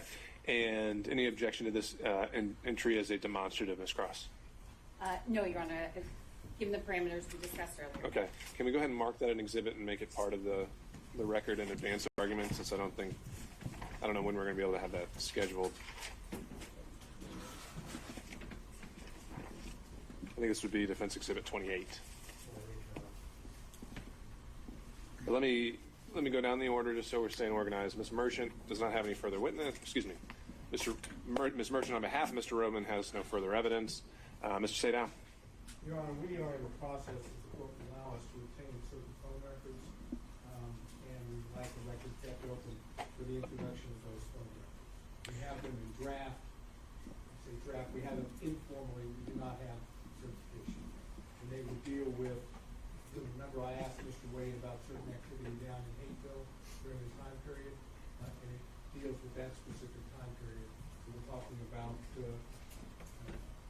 February to March of 2021 to November 1st of 2020. And is it your intention that you would want to introduce these solely as an exhibit, or you think that this should reopen and bring us back for an entirely new evidentiary day with witnesses? I think that we would want to, if what we believe is there, based on our preliminary research, is there, we'd like to reopen and be able to introduce the records and someone to explain what it means. But Sir, that's it. State certainly, I'm sorry, were you finished, Mr. Sager? I believe so. All right.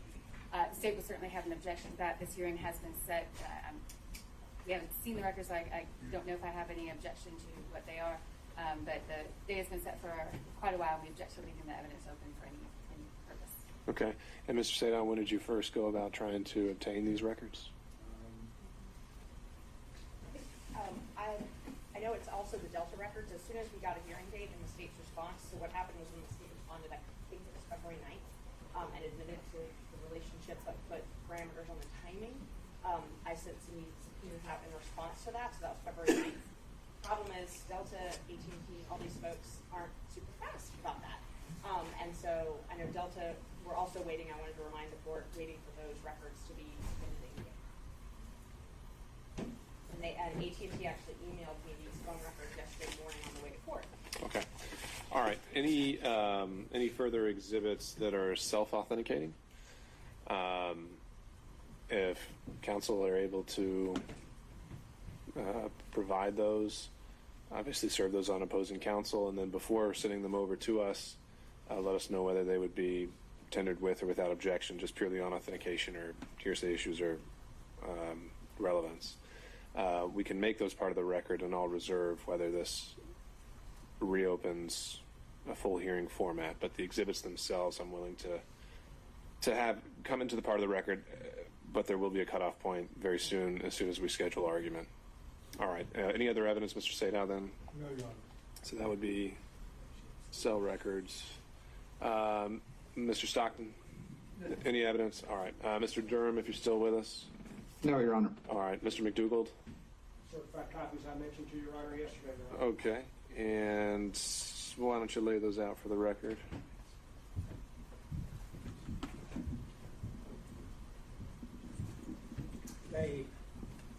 They are marked but not yet numbered. I believe our next exhibit would be 29. 28, I just said, was Mr. Gillen's Right. demonstrative, just so I'm keeping it straight. And so I'd previously provided these to the prosecution. 29 would be a certified copy of County Code Section 2-68. Okay. 30 is a certified copy of County Code Section 2-69. 31 is a certified copy of County Code Section 2-79. 32 is certified copy of County Code Section 10-114. 33 is a certified copy of County Code Section 10-115. 34 is a certified copy of County Code Section 102-464.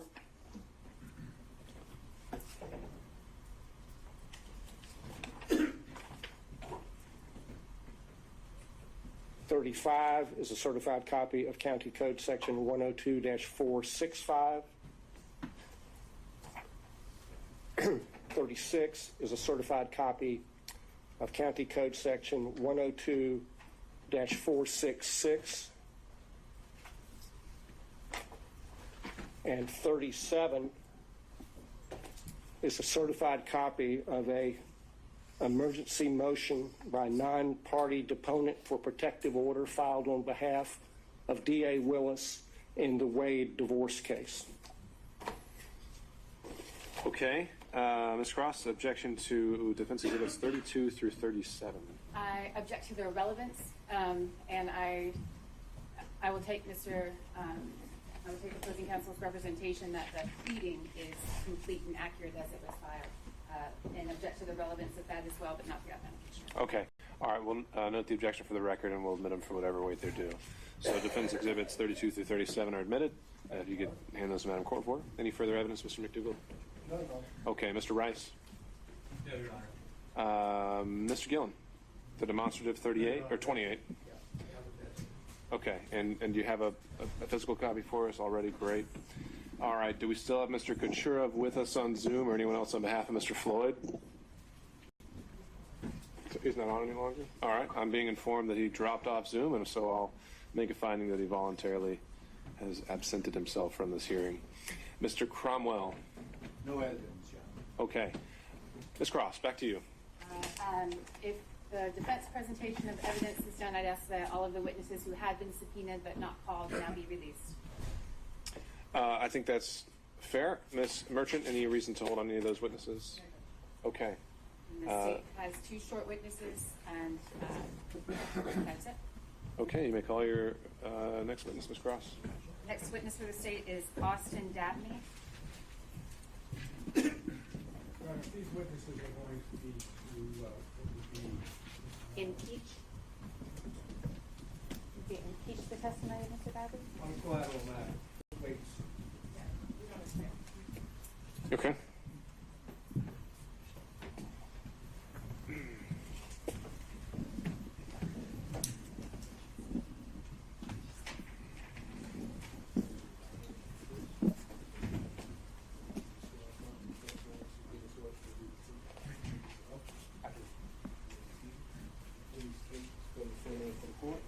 Yes, my name is Austin Dabney. That's AUSTINDABNEY. Good afternoon, Mr. Dabney. Good afternoon. I want to direct your attention. Well, first of all, how are you employed? I am employed right now. I have my own firm. You're a lawyer and you've got your own law firm? That's correct. All right. I want to direct your attention to 2000 and 2021, 2022. What was your employment at that point? Yes, I was employed with the Wade Bradley Campbell firm. And that's Nathan Wade, Terrence Bradley, and Chris Campbell? That's correct. All right. And what did you do in that firm? I was an associate attorney. All right. And don't need a whole lot of detail, but generally speaking, who in the firm did you work for? What kind of matters did you handle? Well, I believe I worked for all of them equally. They would all give me tasks to do, which court dates to go to, what cases to work on.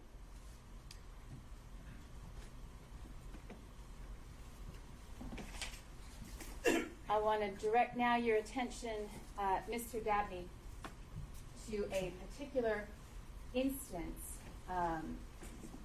Did you have occasion at any time to go to a club with Mr. Bradley? Could you repeat the question? Yeah. Did you have any occasion to go to a club, a nightclub, or a bar situation with Mr. Bradley? Yes, I have. More than one time? More than one time, yes. The time that I'm going to direct your attention to, we spoke about a little earlier today. Do you recall any instance, Mr. Dabney, where Mr. Bradley,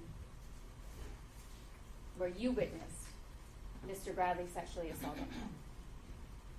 Your Honor, I object to this. Okay. Specific instance of Sure. impeachment is improper. All right. How is this not extrinsic evidence of a collateral matter, Ms. Cross? Maybe ask a better question. My question will be if this witness witnessed Mr. Bradley sexually assaulting another employee of the firm. Exactly, but same subject matter. How is that not issue on a collateral matter for impeachment? I think it's not a collateral matter. Your Honor, the witness denied it. I think it is highly relevant. I think that it goes to the witness's credibility and his denial here this afternoon that he committed the assault. There's a witness I will proffer to the court who has firsthand knowledge and witnessed the event. And so I think that's highly relevant to both Mr. Bradley's credibility and to the proceedings that we've had for the last 2 days.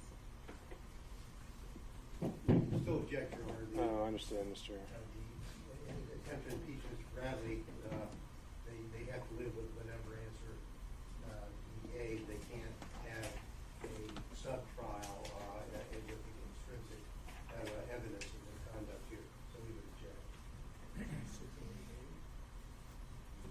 Right? 24-6, 608.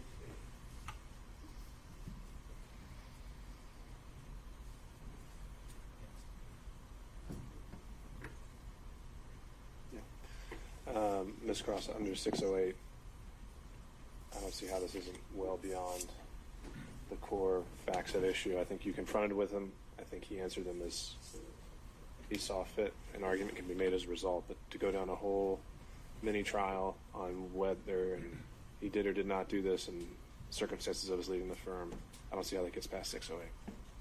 I understand the ruling, Your Honor. Disagree, and just for my objection, I put a proffer on the record, not a detailed one, but that I think you already have. I'd like to, with the court's permission, I'd like to make it clear that the sexual assault I'm referring to was the same employee that I asked Mr. Bradley about. I just wanted that to be clear. Okay. All right. Understood. Is there anything else that is relevant to this witness? Given the court's ruling, no. All right. Questions from defense counsel?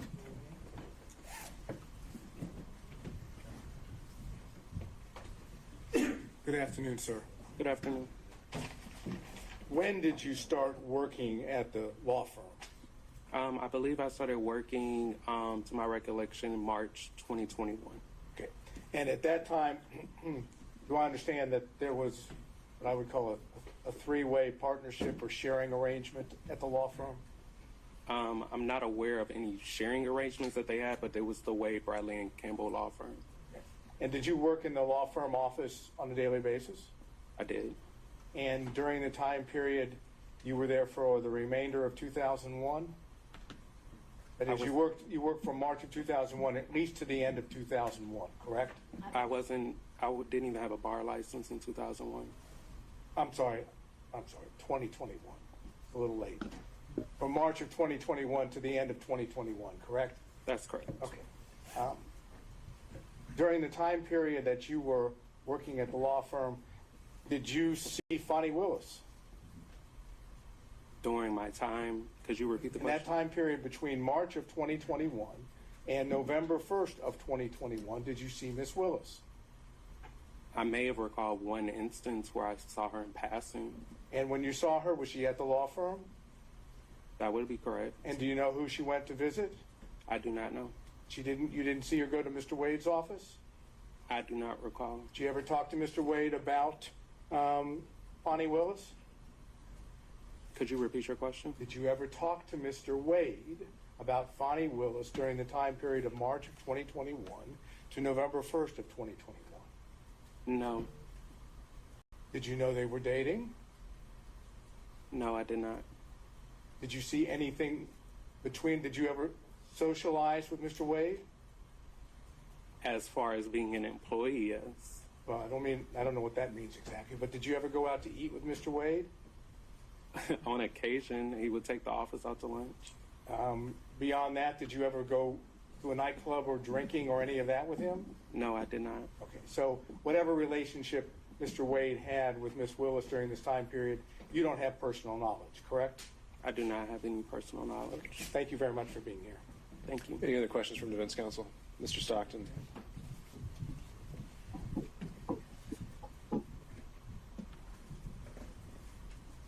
When you started in March of 21, was that just you gave them a resume and started working there? I don't understand your question.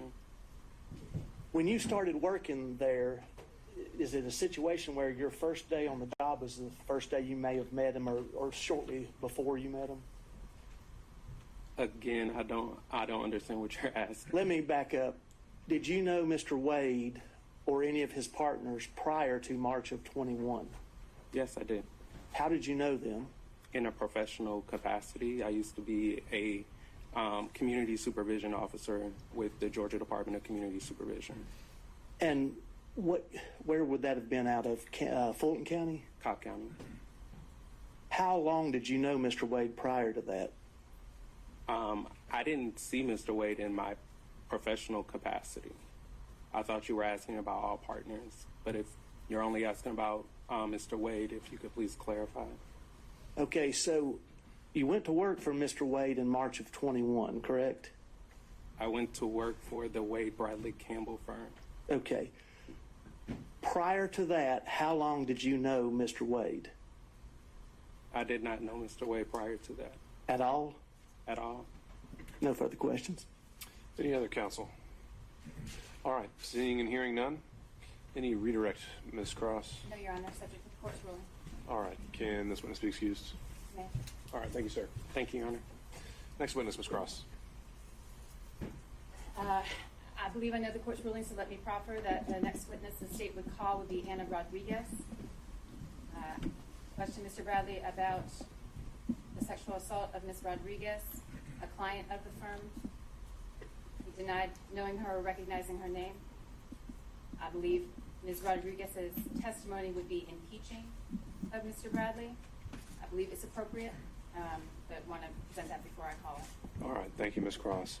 And so, based on that proffer and the subject matter proffered, I still believe that would fall under 608B as extrinsic evidence of a collateral matter. And so I don't think it's allowed under our rules of evidence. Understanding that, I just make a proffer on the record that Ms. Rodriguez would testify that Mr. Bradley sexually assaulted her. She was a client at the time. And that would be impeaching of his testimony that he denied. All right, understood. Any further evidence or witnesses, Ms. Cross? No, sir. Okay. All right, then at this time, for now, I'll consider the evidence closed, subject to any certified submissions by counsel, and subject to the results of the in-camera hearing.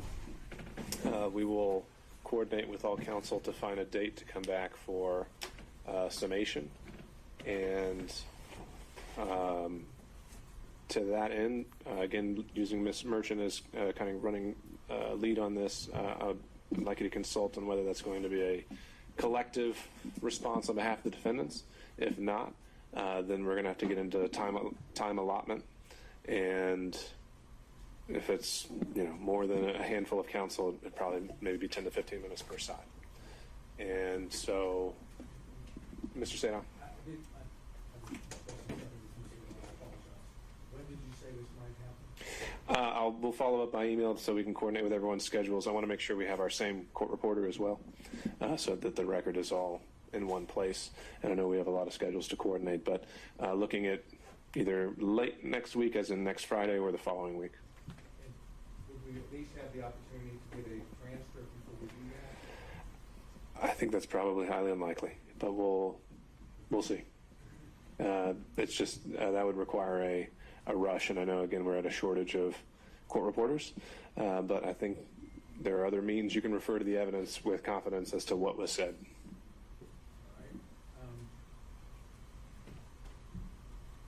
Ms. Merchant. Okay. And like I said, we will. We're gonna follow up with scheduling. Mr. Gillen. The argument would be on this hearing, And also on the forensic. yeah, any other claims brought in any of the filings regarding forensic misconduct, this whole line of questioning. All right. Any other questions from defense counsel? Anything from the state? Your Honor, we would just ask that we be allowed to submit a brief as it relates to the rulings that you just made as relates to the objections by defense counsel under 607 and 6021 was to be impeachment by contradiction, which in the state's understanding would allow the use of extrinsic evidence to impeach the specific testimony here of Mr. Bradley.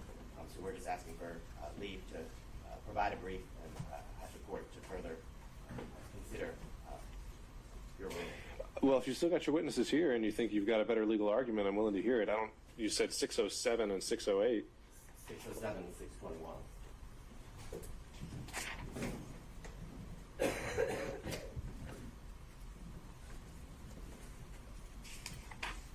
Okay, I see 621 and I see 608. And in both of those instances, they allow testimony that related to the testimony of another witness here, Mr. Bradley, that we can prove this is patently false, as he testified that he didn't commit a sexual assault and that he didn't pay off witnesses and things of that nature. Okay, and how do you get around 608B's prohibition on extrinsic evidence of collateral matters? Both 607 and 621 allow the use of extrinsic evidence to specifically impeach facts known to be false. But if that held true, respectfully, that would mean that any time a witness denied something, you'd be able to, of a matter testified to, you'd be able to impeach with extrinsic evidence, and that's, respectfully, that's not. Well, here's what I'm fine with. Mr. Abadi, if you want to submit that brief on purely legal argument, you can, but I don't want to have this as a vehicle to essentially put forth an extended and long-winded proffer of what you expected the evidence to be. So if you think I've made a legal error on that point, feel free to brief it, and we can reopen the hearing if that's legally invalid. Okay? All right. Mr. Chopra, is your client still here? I believe so, Your Honor, but I'm sorry. They went in the That's fine. If he is still here, let's relocate to the jury room. Okay. We will be adjourned for today. Thank you all.